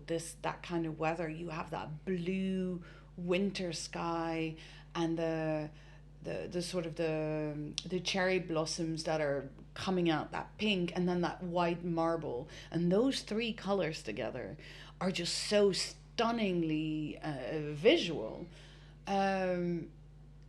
And then you're standing there and you go like, but these buildings are old enough for this person to have seen it, right? And then you start wondering, so where did he live? How did he come to the library in the morning? And then there are little, and then you go down rabbit holes, and then that information is findable, right? There are postcards that he sent home in which he describes his life, or the hotel where he was staying, or that where he lived, it took him about an hour to walk. Sometimes he would take his horse, and actually he wasn't necessarily at the Library of Congress, because at that time the library was still in the Capitol, but which is across the street, and then he would tie his horse to the. I mean, those. Just imagining what someone's life was like. And this was just someone going about their day. But it happened to involve these decisions that have repercussions for us. So this is how I started seeing it, as these long lines of, we are connected, right? That's a fascinating thought. And he doesn't realize that, about me. But this is also Maybe in a parallel universe, he knows you exist, and he's studying you at the end of your life. Oh my god! Can you imagine making a movie about that? But there's something really. So a former colleague of mine at the Netherlands Film Museum described this really, really beautifully in an essay that he wrote, because you're sitting at a Steenbeck table, right? A table through which you roll the film, and you go backwards and forwards, and there's so many people populating these films, particularly the non-fiction ones. And because usually in the early nonfiction work, they stare directly into the camera, and you have this moment with a person where you go like, that person is staring right at me, but you know that they're not there anymore, and that is a crazy experience. Because also over the time of working on a title and restoring it, you kind of have the feeling that you get to know them, or you project all these things onto their lives. And I think I can. Yeah, I think I've felt that same feeling you're describing before, looking at old photos, and especially it seems more so with children from years ago. For some reason, that hits me. Yeah. That they're now probably have grown up and died. Yeah. And you think, I don't know. I wonder if there's a term to describe that feeling. That's a good question. It can't be only you and I who feel that. No. And I've seen it described. I also have it with pets in pictures, like dogs running around who no longer exist, and it feels like a part of their soul is captured in that photo. Yeah, but particularly and lots in those early copyright deposits, is people staring at the camera. And you have the feeling that you're looking into their world, but in a weird way, they're looking back out at you. Oh. No, I find that, but that's the connection. That's the story, right? That's a narrative that you make up. But this is how, and so you start imagining their dailiness, and that to me is the beauty of doing that research, not necessarily in righting the wrongs. I mean, I have no control over what anybody thinks about anything, but I am looking for that connection. I think that's why it's fascinating to me. And I have the feeling in a weird way that Ainsworth Rand Spofford and I are soulmates, and he doesn't know. You're like the weird stalker looking through his window at night. From the beyond. Yes. Oh my gosh. So that's what kind of motivates you to continue doing this sort of work. Is that feeling? Is that the core motivation for you, or why do you do this? Why do you do this, Claudy? Wow. Well, I think it's this is a therapy session. Why do I do this? Well, I mean, one aspect of it is just curiosity. I think I just want to follow. There's this thing that's really interesting, and I want to understand what that feeling is. That's my motivation for a lot of things. Yeah, including this podcast, probably. And this conversation. Yeah. No, that is what it's a big drive, right? A big motivator. Because why do we do anything? It's because you want to know how it works. You want to know what it was like, and I think that's how it starts. So yeah, those basic questions. So for instance, if we talk about the paper print, it's just as soon as I arrived at the Library of Congress, it was very, very clear that, I mean, I've always known that, right, there was a registration that was earlier than the sneeze, but once I got inside, within the first 6 weeks or so, I wrote in my notebook, wow, this really goes hand in hand. The history of the emergence of cinema in the US, the history of intellectual property, but it's also the institutional history of the Library of Congress. And once I started realizing that there's this intersection, and that I realized, but these documents are created on the inside of this institution, so why don't we know? And that was the big question. And so my curiosity of not only the knowing, like I want to know what happened, but why don't we know? And so those two things have driven that whole journey. Is it exciting thinking about sharing it with others as well? Eventually, perhaps, yeah. But I've come. So this is going to be a tangent.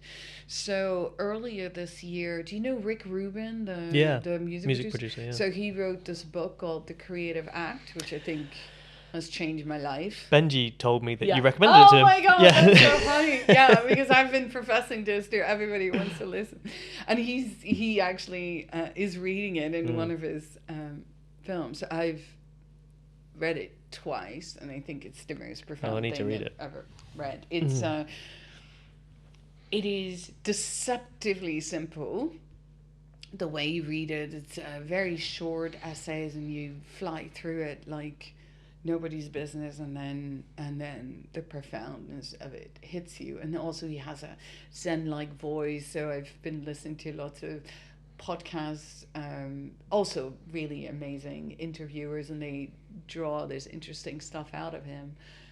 But so sorry to come back to your question, is what he says in about the way he creates music is that it is only about you and your self-expression, and then once you decide that that is done, you can put it out into the world. You don't have to, but then the journey, right, is out of your hand, and you can't anticipate success. I mean, this is the famous thing in film as well, right? You don't know what's going to work, so you cannot put that success or the way that you think you're going to share something or what that is going to do at the beginning of the journey, and then say, this is going to be my driver. The driver has to be your self-expression. And so that is a new concept to me. So to go from outside validation to inside, and it has changed everything for me. Like I think that is a massive distinction between being an artist and working in a creative industry. Yes. Is that it goes the other way around in the industry. In the industry, they ask you, what is your target audience before you do anything? They ask you, who is your target audience? And it always bugged me. Yeah. It felt very creatively inhibitive. Yeah. Is that the right phrase? Sure. Yeah. And I think I'm probably more artistic than I ever really was allowed to be. I didn't realize that being an academic afforded me to be an artist, so to speak, in that environment, because you're not the first person to say that it's really? A creative endeavor, research. But it's relatively new to me, the fullness of that realization, where I'm like, I have found a home here that I really love. And of course, I mean, some things don't work, but I think that's the same wherever you work. But the freedom that it affords me to do these kinds of journeys, yes, of course, there's boxes that I need to tick, or that the institution would like me to tick. But so, for instance, take the ref, right? Like you're gonna have to explain that if we're talking about it. Yeah. So the research excellence frame. This is how the research money gets divided on a national level. The next round is going to be in 5 years. So the tension is already building of, we need to create referable outputs. So to me, there is no way of putting that end goal of something has to be whatever 4 stars at the beginning of something. So the way that I'm trying to apply what I just said to what I'm trying to do is, I'm going to write the most creative, best thing that I know, right, that I can do. And you're going to trust your instincts in that process. And then if it becomes referable, I mean, this might not be how other academics work. But I think that's I think I've heard some podcasts with Ruben as well, and that he says he keeps the execs away from the artists as much as possible because they have those two different approaches. Right, exactly. And it ruins the artists. And I think maybe just coming back to the thing about Star Wars that I said, these big franchise blockbuster things, I think that's probably it. That's exactly right. It feels soulless because that's exactly right. They've discussed and strategized beforehand how they're going to make money out of this, what's the target audience, all that stuff. Yeah, and that idea of the existing IP will pay off a second time because we've created the audience and they're coming back for more. Yes. Which is, of course, partially true. Yeah. But it's not necessarily something I'm interested in. And I think I might have been more black and white before, where I would actually turn it down. Now I'm like, there's room for all of us. Well, this has gone in a different direction. I love it. But it's that book has, I can't describe.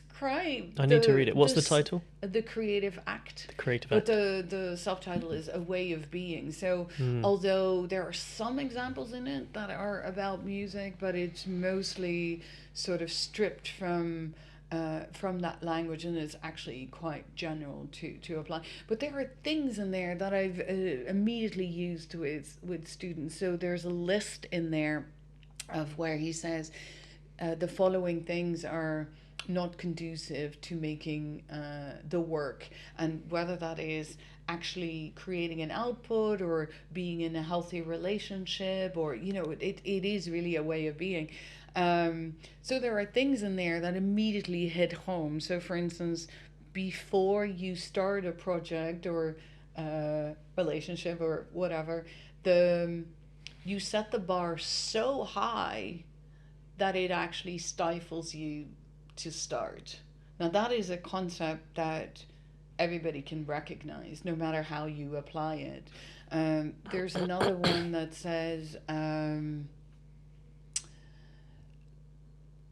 everything that is not in your control cannot be in your way.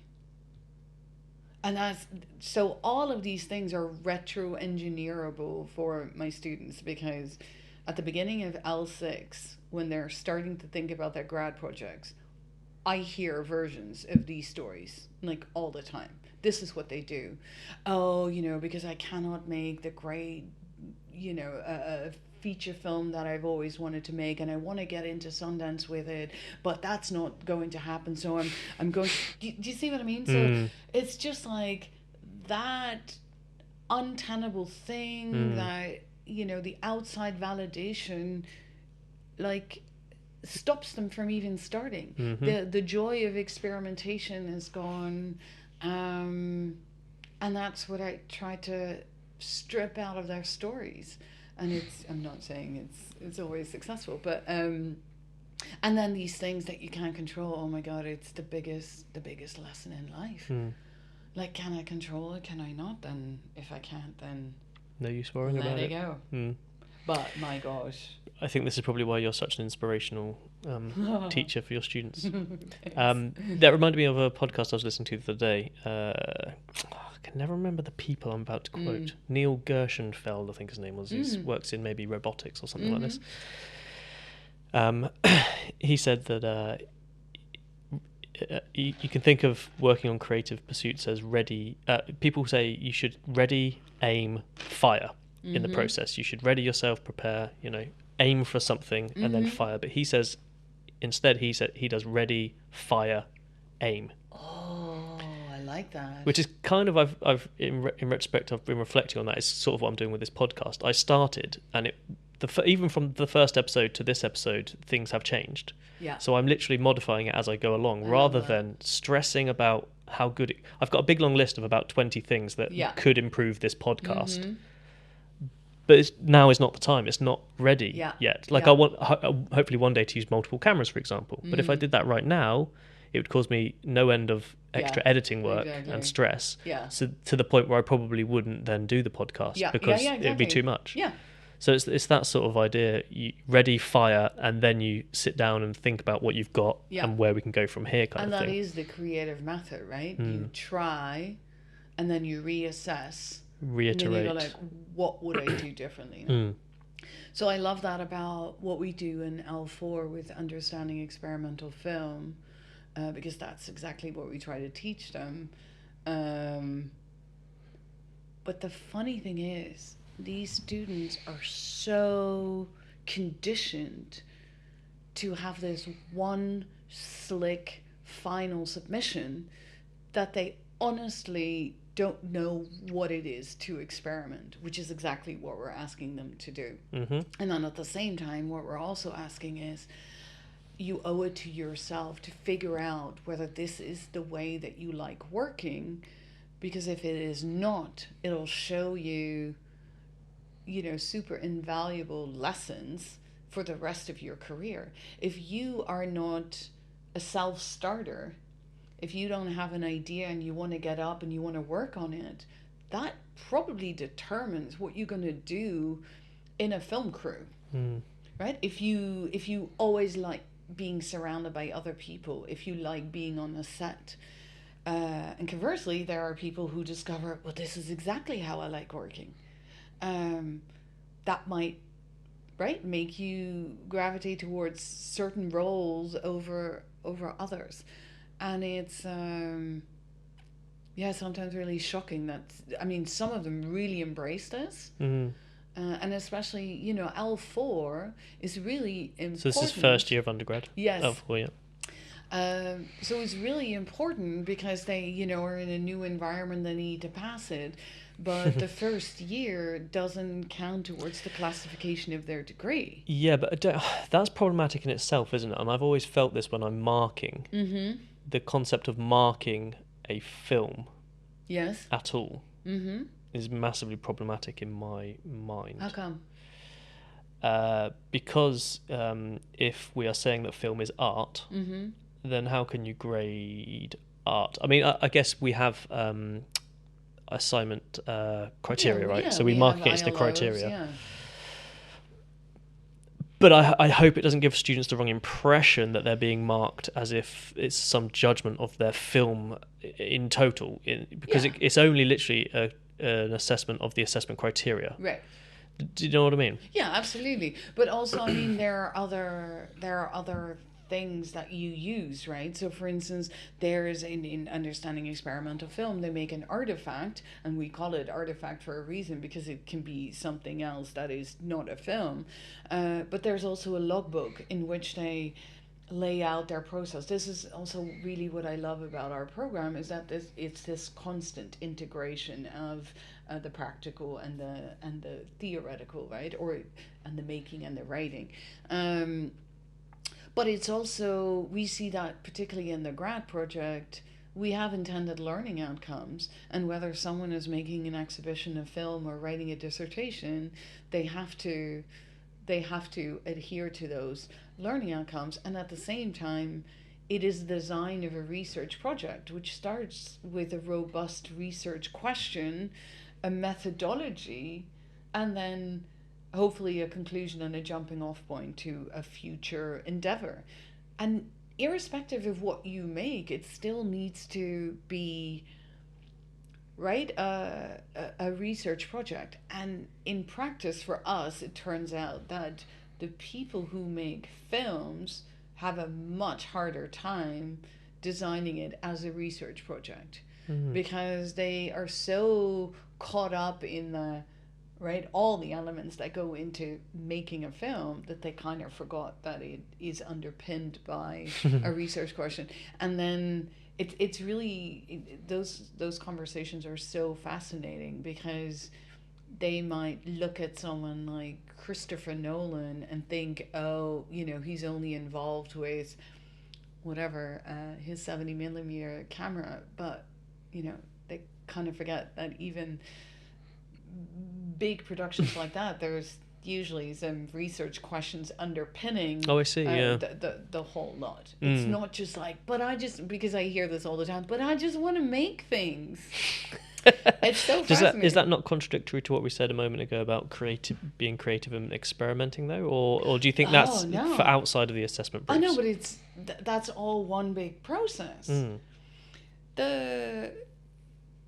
you have a question, no matter what the research question is, and then you go about the process of experimenting, but then you need to build in a check moment of what do I think constitutes success in light of that research question. And then you reassess, you adapt, you experiment some more, and then you end up at a final answer to that research question, or you might decide which might that also was- be part of an experiment in your broader life or the broader degree, perhaps, that Yeah. individual assessment. Yeah, absolutely. Yeah. So I think No, it's but important mean- for students to keep that perspective when they Yes. get a grade back, that this could just be a stepping stone to figuring something else out. Do you know what I mean? Yeah, Because yeah.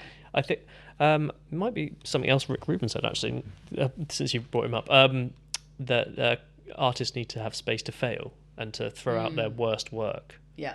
and feel comfortable to be able to put ideas out there that are But I mean, terrible at times. Look at your own life. I mean, aren't the biggest lessons in the things that did not work? I mean, for me, The hardest lessons often. yeah, for sure, but the ones that will stay with you forever. And of course, there are wonderful highlights, and you learn from that too. Maybe that they can exist, but my low points have taught me more than, or failures in that sense, that maybe things that you would never do again, or that you've taught you such a, I mean, some experiences in life are a true paradigm shift in the way that you are in the world, right? Yeah. So absolutely. yeah, the room to fail is, but that's also here. It's a very, very expensive playground. Well, that's true. Yeah. Yeah, right? Yeah. I wonder if that changes the dynamic of that. Yeah. Anyway, right, I've been meaning to talk about your book, and I can't believe we've left it this long. So, Claudy, Yeah. Kamp, Dr. Claudy Kamp. Am I pronouncing that correctly? Yeah, good. Put this book together. Is that fair to say? You know, co-edited. Yes. Co-edited. A History of Intellectual Property in 50 Objects. Yes. Which I grabbed from our library. So if anyone, students or staff from Bournemouth University are listening, you can get that from the library. And at the end of L5, we do a quiz, and whoever wins gets a copy. Do they really? Yeah. Oh, that's lovely. It's really fun. Do they go, oh, thanks? No, No, I'm joking. no, I'm no. joking. I mean, usually, yeah, no, usually they, they love it. It's a fantastic idea and a fantastic book. How did it come about? And also the burning question I want to really ask is, how on earth do you go about getting together? How many contributors are in this? 50. 50 individual contributors. Yeah. One for each chapter, Yeah. essentially. One for each essay. A couple are double and a couple have two. So in the end, I think it is exactly 50. Yeah, I noticed some have double, which is why I wasn't sure. But how do you go about getting all those people to write this thing for you? And do you know them all personally? Are they all contacts of yours? Were they contacts before this, or did you just start the process of finding these people? How on earth do you go about doing that? We can do an entire podcast on this book. So Feel free to refer to it if you need to. Yes. So I responded to a job ad. That's how it starts. Really? Yes. Okay. And it was at Swinburne University in Melbourne. I had just finished my PhD. I really wanted to continue on this. I mean, I was so interested in copyright and intellectual property, and I saw this ad, and it said it was the most wonderful thing that I had read, because it was a postdoctoral fellowship in intellectual property, but who they were looking for, the way that was written was really inviting, because it even said, like, you could be coming from game studies, and I was like, the person who has written this has a particular way of inviting in the openness of bringing in other perspectives. So that was Dan Hunter, my co-editor, and I had So Dan came from... Dan. Oh, I see. Dan was the one who put the ad out. Yes, I see. And he's the foundation dean of the law program at Swinburne University. Okay. So I had a conversation with him just before I actually put in the application, and this is what he mentioned. He had this idea. It had sort of stagnated for a number of reasons, but whoever he was going to hire was going to work on this book. And that was, I mean, my light bulb. I was like, that has to be me. No, because I just, you know what, the way he explained it to me in this conversation, I remember this really vividly, and I still have, you know, I was scribbling down all these notes while we were having this conversation, and I saw it in my head. Like, he named the title, and I saw it in my head. I was like, this is something I would want to work on.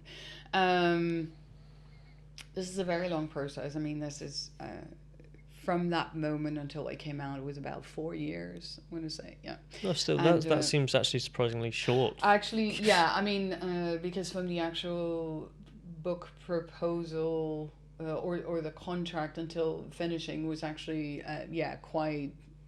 no, I mean, we worked pretty hard. But also my role changed over time, and it became larger and larger. So there are so many answers to all those questions that you asked. So Dan obviously has, you know, the majority of these contacts, some of whom are very clearly mine. Then we start, I mean, it's just one big puzzle, right? So, no, I mean, it feels like it's paining you just to think about this. No, but it's no. Well, no, there's just not one answer to the question, because it changed like almost on a monthly basis, because let's look at, so there's all these different regimes within intellectual property, but we also say it's a history of intellectual property. So there is patents, there are trademarks, there is copyright, and we needed to were we going to do this chronologically, and what are the objects that are going to be in this book, and who's going to write it, and some of the people we didn't know, and we just contacted them. But what I do want to say is, and I think that was a really good way forward, I had created a dummy for just about half of the book of 25 objects, of sort of thinking through some of these issues, because I can give you an example. So this material at the beginning of every chapter, in which we say what is the bigger color code that it's part of, because these color codes are periods so of time, speak. right? And then what regime is it patent? What country? What is the timing? So making this visual sort of helped us think through some of the issues that we were going to have to address, and how were people going to use this book. And again, you're sort of looking for milestones, I suppose. Are you, like, things that have shifted the interpretation of the laws and things like this? Yes and no. I mean, yes, but also they just needed to be really good stories. They needed to be interesting objects. They needed to be objects of which, you know, if you're interested in this book, you go like, I had no idea that this Singer sewing machine that my mother has in the shed. Well, I can give one example that really surprised me. It was Mike Tyson's tattoo towards the end of the book. Yeah. I mean, I love that. Well, I haven't read that particular essay yet, but I mean, the questions that popped into my mind is, who owns the copyright for that? That's exactly right. Is it a spoiler alert? We don't want to give away anything. No. I mean, I also don't necessarily want to thread on, you know, what the individual authors write, because this is also, you know, these are particularly personal interpretations of some of these really difficult questions. But there is, of course, as you might realize, the movie of the Hangover that then uses it, and that became a very famous court case of that to two artists. Because another actor had it tattooed on their face. Yes, is what you mean, in the thing. Yeah, right. And then this is sort of a combination of two different styles, but it's also traditional knowledge. I mean, the story is incredible. Like, I need to read that one later. Yes. I read the Barbie one in full, because I heard you mention that on another podcast, and I thought, okay, I'll have to read that one. And that's really interesting. I love the kind of the way it was told, as if it's a struggle over Barbie being used as a sex symbol, and they were basically trying to protect this over time. The chaste image, yeah. But then they were always kind of trying to figure out where on the line they should fall between Right. kind of, you know, enforcing all this stuff, but also letting people have creative freedom to allow Barbie to become this other thing in the public sphere, sort of Yeah. thing. And it mentioned, you know, that Aqua song Barbie Girl in it, Yes. and and that kind of interpretation of it. And I think they took out a couple of lawsuits, didn't they? I think one was against that Yeah. that The band, whole but they whole were chapter is unsuccessful about on both of the major ones. the whole chapter is about that particular litigation strategy, because I think, you know, Barbie, in a book like this, you could have told 5 different stories, and this is one particular one. So that is part of, you know, so for instance, Dan's research was very much about Mattel and Lego, but also into luxury items. And so that sort of started to shape. That was the very first chapter that was done. Oh, really? And also that particular style in which he wrote it, that was sort of the driver for Cambridge University Press to go like, oh, I think there's a book here, right? Because it was, we have called it sort of well-informed but still popular, right? It has a, I mean, it's Oh, it's the only, subject category it belongs to, you mean, is sort of like yeah, like every essay appealing to popular. yes. But also, you know, not a lot of footnotes, actually none, which is quite difficult to get lawyers to write without footnotes. But what I was trying to say earlier is it has remained a big puzzle until the very end. I mean, I can, for almost every entry, I can give you like 5 alternatives that we might have discussed, right? The master list is huge, but it was a lot like, oh, if that person could do this one, then maybe this other person could do that one. But if this person is either not available or they don't want to do that object, but they have a different suggestion, then maybe that. Do you see what I mean? And so we did a couple of round tables, which were really interesting. So I had a dummy for about half of the book. And then we invited in 3 different locations, sort of local people who we would know would be invested in this idea. In most cases, were even going to be part of the book. But without opening the dummy, we had it on the table. And it was more like, okay, if you see a book with this title, and it didn't have this cover yet, it actually had the Barbie's legs on the cover, which I've always loved as a cover. No, because it's so, you know, her hip joint is patented, but it's so visually stunning, and she stands on her tiptoes, Yeah. which, you know, it's all protected. So anyway, that was on the table, and then we were like, okay, a book with a title like this, what would you expect to definitely be in this book? And then we started, you know, it was really sort of a workshop type environment. So the light bulb always came up.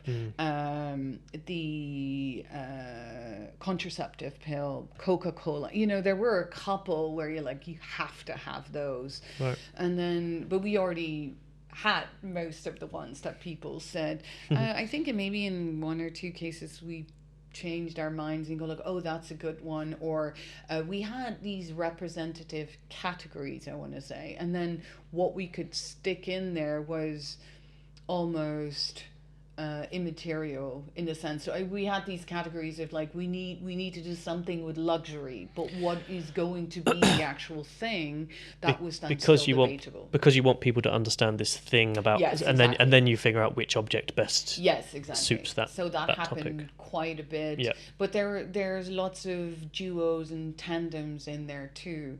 So for instance, Viagra and the pill go hand in hand. But we discussed also, for instance, what would happen if the one gets written by a woman and the other one by a man, or vice versa? Would that change the story? So we experimented quite a bit with that. I think we each put our own personalities in there in terms of what, I mean, I thought quite hard for certain media entries. I thought the Zapruder film had to be in there, you know, and that says something about my own interest. You know what I mean? So we are in this book as well. And then the main reason why this book is called A History of Intellectual Property in 50 Objects is that you can... What we were talking about earlier.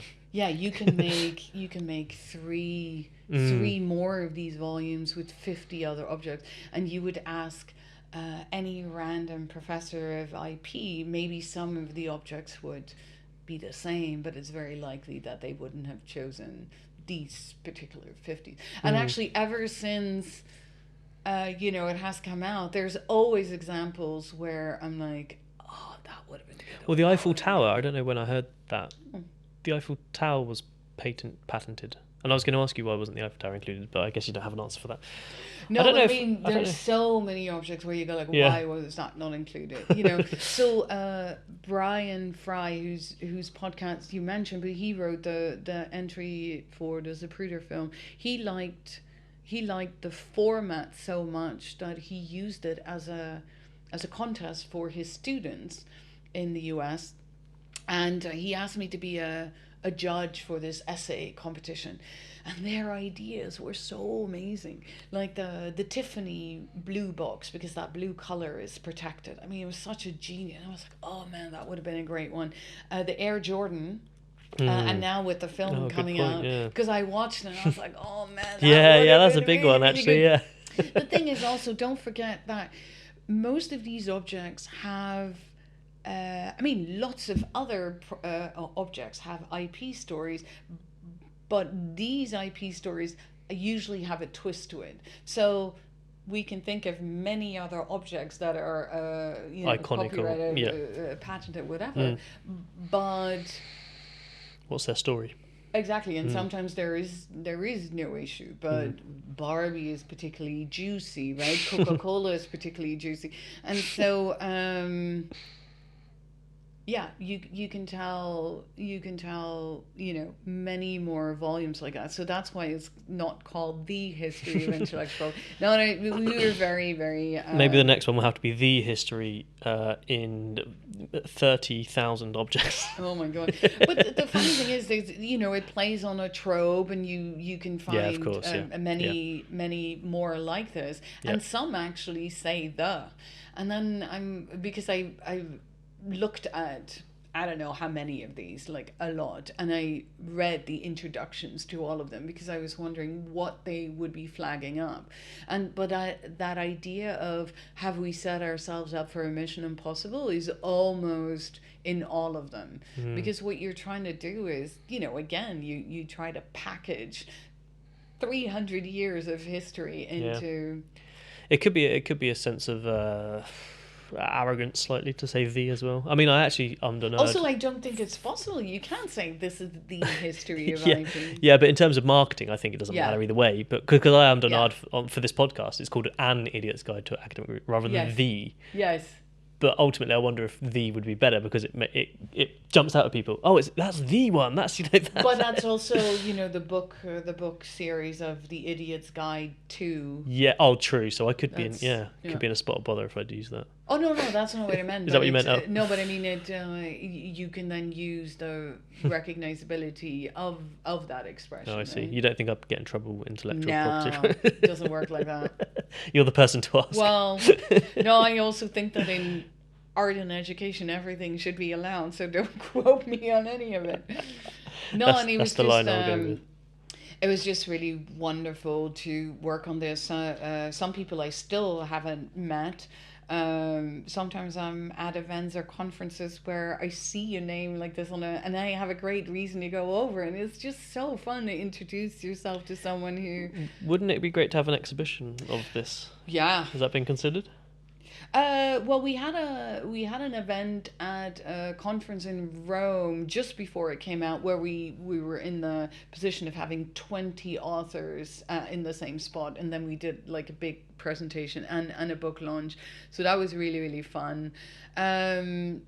But I suppose it would be almost impossible to get all 50 together at once. Yes, and also some of these objects are either too large or non-existent. Some are unique. So, for instance, there's a Tempesta map of Rome. There's only a few iterations of those. Right. I mean, yeah, And it's still so interesting to see now, many years later, how people are using it, and they keep telling me stories about how they're using it, or what they would put in the book. And yeah, so it keeps growing. It's fantastic. It's a wonderful idea. I think it also achieves something that I'm maybe slightly aiming to achieve with this podcast, which is making the kind of intangible more tangible. So I'm trying to sort of break down barriers to the idea of academic research. Right. You've managed to successfully kind of condense the idea of intellectual property Right. into something, as you say, It's that is. such a scary term, right? I mean, yeah. people I mean, like, this has opened my eyes completely to just how ubiquitous the idea of intellectual property Yeah. is. Oh, that's what I was going to ask you actually. How do you think life would be different today if we didn't have these laws and this system in place? How would it change the way we do things? There's a wonderful book, those Oxford very short introduction to. So there's one for intellectual property, and it's written by, I'm going to butcher his name, Siva Vaidyanathan, who's a communication scholar at, I believe, NYU.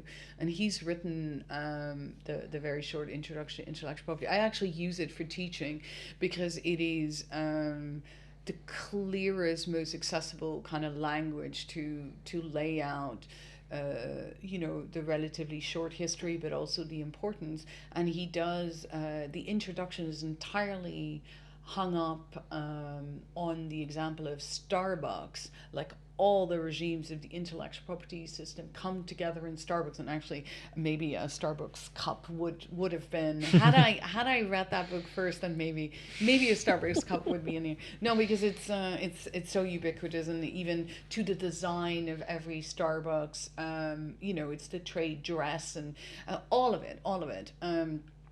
But what I'm trying to say is that he, in this book, tries to imagine the world, like, what if the protection was stronger, but what if it would not exist? And he describes it in such great ways. I wouldn't even be able to, try to do it in my own way. But he talks about. I wonder how it would affect the economy, for example, when businesses and corporations becoming intellectual property underpins trillions of international trade, right? I mean, it would have a huge effect. I mean, it'd be very confusing to know what product you're picking up, for sure, if everyone, because everyone would obviously just copy the biggest thing. Right. But you're talking maybe about a book and a film, but he's talking in the book about what if you don't know whether something is going to poison you or is actually food drink, or a medicine. Medicine and IP, right? It's probably one of the biggest subcategories that maybe on a daily basis we don't think about that's regulated by IP. But I just can't imagine our sort of capitalist thing would have gone in this manner if we didn't have IP from the start. If that makes sense, I can't imagine there being big brands or anything. It's very hard to imagine, isn't it? Yeah, and you can even say, I mean, we wouldn't have an iPhone in our pocket without IP. The internet wouldn't exist. We wouldn't have brands like Sony and, whatever. No, it underpins everything, but it plays such a big role in our daily lives, but most people don't realize that's the case, and that was the whole. That was the whole angle into the book. And I think I wasn't part of it then yet, but there's an earlier iteration of this idea where it was IP in the home. And so it was divided into maybe sort of the rooms of the house, right? Like a trip trap chair for a baby. It's all IP, and that idea then didn't sort of come to full fruition, but it sort of turned into this. And I mean, how many IP I hope I'm using the right terminology, intellectual property patents are there that go into the iPhone, for example? Must be thousands. Yeah, I think small pieces but that it's at all some of point. those regimes. It's it's copyright, it's patent, it's the design, all of it. I wouldn't even dare to put a number on it, but it's probably in the thousands. Yeah. Fantastic. So check out Claudy's book if you're interested. Yay. Probably available at all good bookstores. Do we still Yeah, say or that these Amazon. days? I don't know. Online, My yeah. God, I have actually never seen it in an actual shop. That would be fun. I think We need to change that. yeah. No, but I mean, you can buy it from Amazon and where have you. Other providers are available. You have some pictures, right? Oh yeah. Should we go for them Yes. and then we'll wrap up? Which one do you want to see first? I don't mind. It's up to you. Okay. Oh, the funny thing is, you asked me to bring a picture, and then I just. Claudy didn't read the brief properly. If any students are Well, watching, you just said bring a picture. I'm that sure I said to represents- blue tack on the wall. Yeah, I mean, technically you could blue tack it, but what you meant was that you wanted to keep it. Yes, look, yeah. I thought temporarily for the run. But we'll take a photo of it or something and then Yes. print it and put it on the wall. Wow, what is that? So this is actually in my apartment. So I just lifted it up and brought it in the bus. We could try blue tacking it. I think it would pull the posters down. Yes. No, you can maybe take a picture of it. Yeah. So you said bring something that represents your research, and so I sort of looked over and I was like, that image does represent my research. So this is a still from an abstract animation by Len Lai, who was a New Zealand filmmaker. Mm. And when I first saw this film, it blew my mind. It's from a film called Swinging the Lambeth Walk. And now I'm blanking on the year, but I want to say maybe 1939. It's set to amazing music, and it's abstract animation, and this dances. I mean, it's incredible. So what Len Lai did is he took the so-called virgin celluloid and then drew on it. But as you might know, right, a 35 millimeter frame has 4 perforations and a frame line. But what he uses is a completely blank film strip, and he draws on it. But the mathematical foresight almost that he must have had to understand how this was going to move once it runs through a projector is, I mean, every time I watch it, I find it mind-blowing. Was it running at 24 frames per second? Yes. In the so it's a sound. and it gives the impression of continuity of movement like a normal film would, right? I mean, you should watch it. I mean, these stars and the little balls, they explode and they dance. Really? I mean, it's so beautiful. And he's done that presumably. I mean, I've seen that animation method where they lay the previous frame underneath and then sort of trace slightly to one side to show movement of a character. He wasn't doing that. He was just doing it on a strip. I think he was doing it on the strip, but it also that's phenomenal. I actually should have probably looked into these details, but I think it took something like 3 years to make. And at the time, the GPO in this country, they commissioned this kind of work, right? It was an ad to like post early for Christmas. They had these amazing international abstract animators and experimental filmmakers make these ads to post early. So first you see like 2-3 minutes, and that's some of his other work as well. So you see this incredibly gorgeous work, and then at the end it goes like bling bling bling. Oh, post early for Christmas. Then you realize you've been watching. What's GPO? The post office. Yeah, I think that's what it stands for, right? Oh, I don't know. GPO? I've never heard of the GP. The G bit. PO, I guess, is post office. Yeah, but I think it was at the time of the mail. Oh, I'm blanking on the acronym, but yeah, let's look it up. But it was something with the. It doesn't matter. No, but it kind of does. So it's an advert for the post office, the sort of Royal Mail of the time, or whatever it was. Commissioned, and here are these masterminds, making this incredible material. But anyway, this irrespective of this one, I think wasn't for the posting early. It doesn't matter. The film is gorgeous, and I saw it on a big screen. But what it represents for me is not only the handicraft of how, the dailiness of working on this thing for 3 years and then seeing it move, but it represents sort of the incredibly privileged world on the inside of the archive. Because when I was at the Netherlands Film Museum, this is actually a still from the print that they had.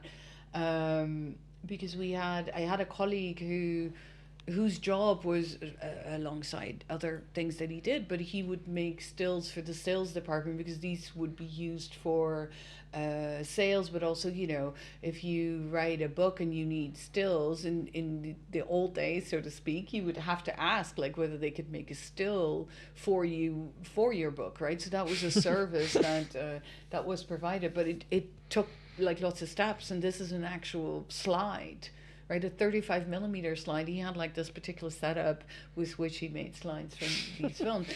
But what was so incredible about working there is that I had this opportunity of looking at this print and looking at how it was made.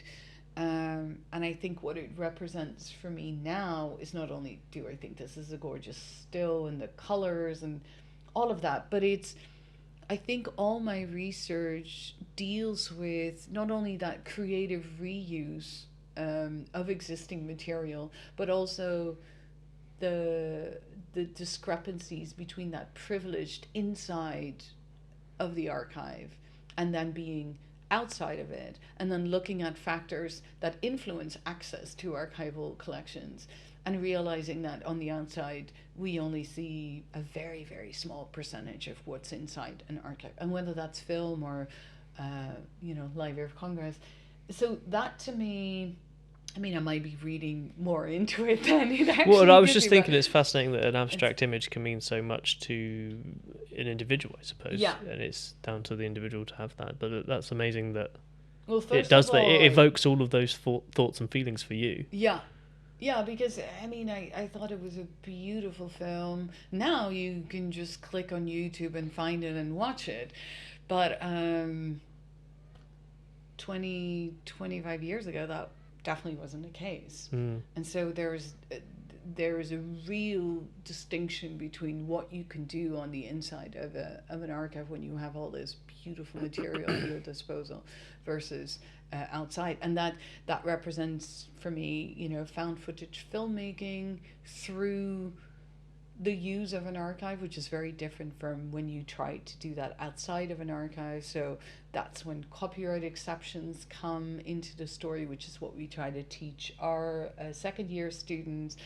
But also a huge barrier between the archive and the outside world is copyright.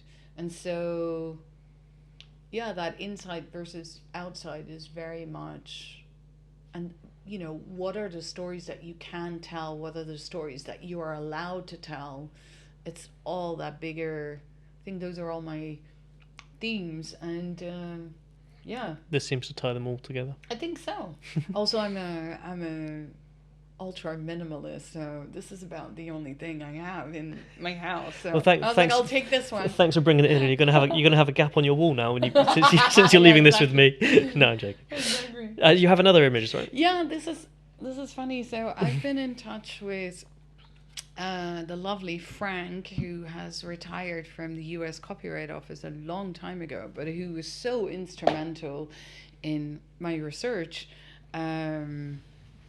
And he had, do you know what stereo photographs are? So it's one card that's about this big, and it has two square photographs, but the same ones, practically the same ones, but you put this into a device, which is about this far from your nose, and you look through two little lenses almost, and you see then in stereo. That was like a typical... So like a three-dimensional effect. Yeah.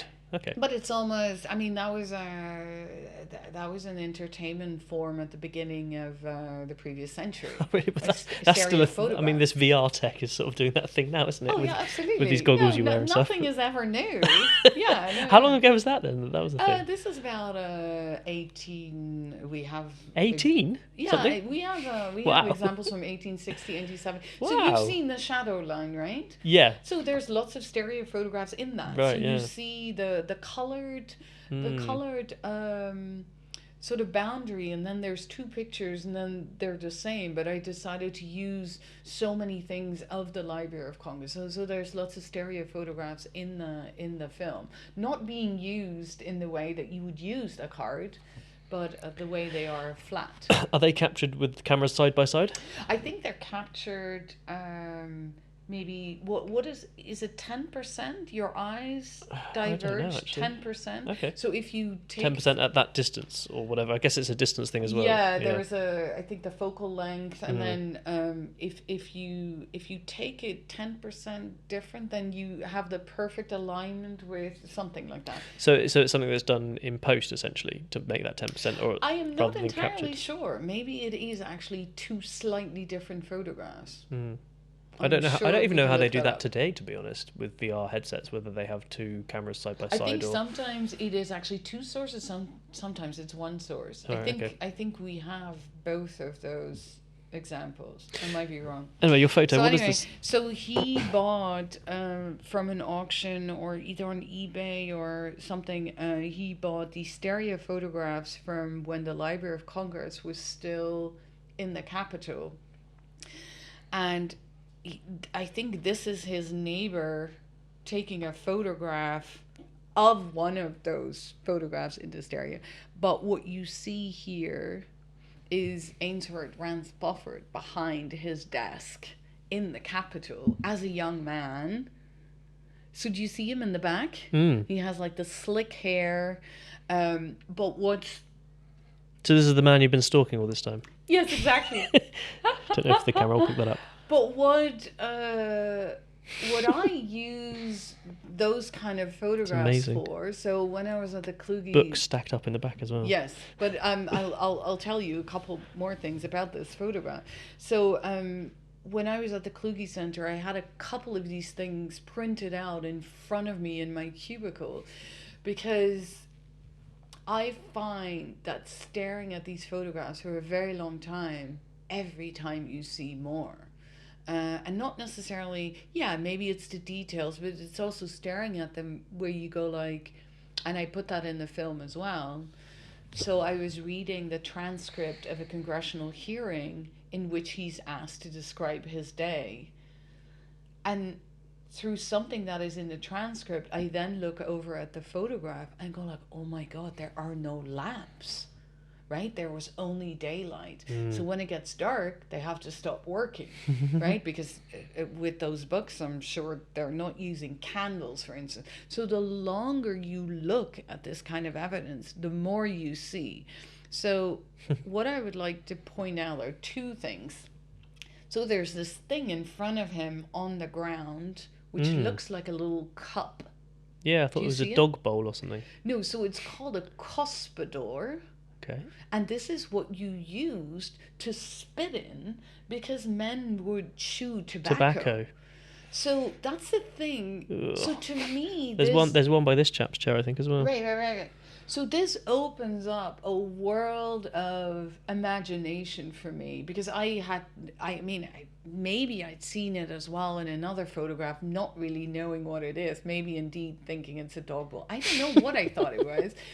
But maybe, you see so many other things. And you go like, so that for me would be a point to start a story. Right? We don't do that anymore. You did that differently. We had smoking, then we banned smoking. Now we have vaping. Do you see how that immediately becomes a thread to tell a story? Through modern people's perspective. But also to try to understand, what would that have been like? People spitting in a public cup. To us, it's almost unimaginable, but it must have been so normal back then that people but also, what would that have smelled like? You go to the library, arguably, to maybe read there in silence. And I can imagine some of the spit was sort of around the bowl. Right. I mean, all sorts of things that this conjures up. But the other thing that Frank then pointed out to me, look at him. So what he is trying to do is he has elongated his desk on both sides to barricade anyone from coming in, and all the copyright... It's sort of like planks of wood going across. And so all the copyright deposits are behind him, right? So he's saying effectively, I don't want anybody to touch this stuff. I am barricading you physically from what I am doing here. And he was also very known for if someone would, because he was the Librarian of Congress, people would ask him questions all day long. So I'm assuming someone is standing at his desk and he describes this tactic for making people go away, and that's apparently by keeping your gaze down, which is what he's doing. Although he must realize that the photographer's up there, right? And then he quickly answers the question, but he said if you don't make eye contact, they'll go away quicker than, they would, because he just wanted to get on with his work. So to me, I don't know, by seeing it, I have the feeling I'm understanding him better. Like he was taking his work very seriously. And then so when I make all these other judgments about what might have happened all these years later, because the paper prints that we're talking about, that happens here, that happens in this room. They weren't in the Library of Congress yet as we now know it. They were still in the Capitol. So why this photograph is important to me is I use that to get sort of this deeper understanding or sense of the place, to imagine then everything else happening, and just seeing that kind of stuff. Like, what would it take for you to barricade your desks and then hide all the stuff behind it so that no one would be allowed in there? It's almost like, right, the kit desk, you're not allowed behind it. Well, there is a little bit of that. Yeah. I guess maybe it alludes a little bit to the working conditions, and that people, I don't know, the people who were working with couldn't be trusted not to touch it if he didn't barricade. Perhaps some of them had gone and looked at some stuff and it annoyed him, which led to him doing that. Taking it away, and their copyright deposits, right? So he's like, I need to, but maybe it's a backlog. Maybe it still needs to be put in the book. It could be anything. But it's just it's fascinating looking at this stuff.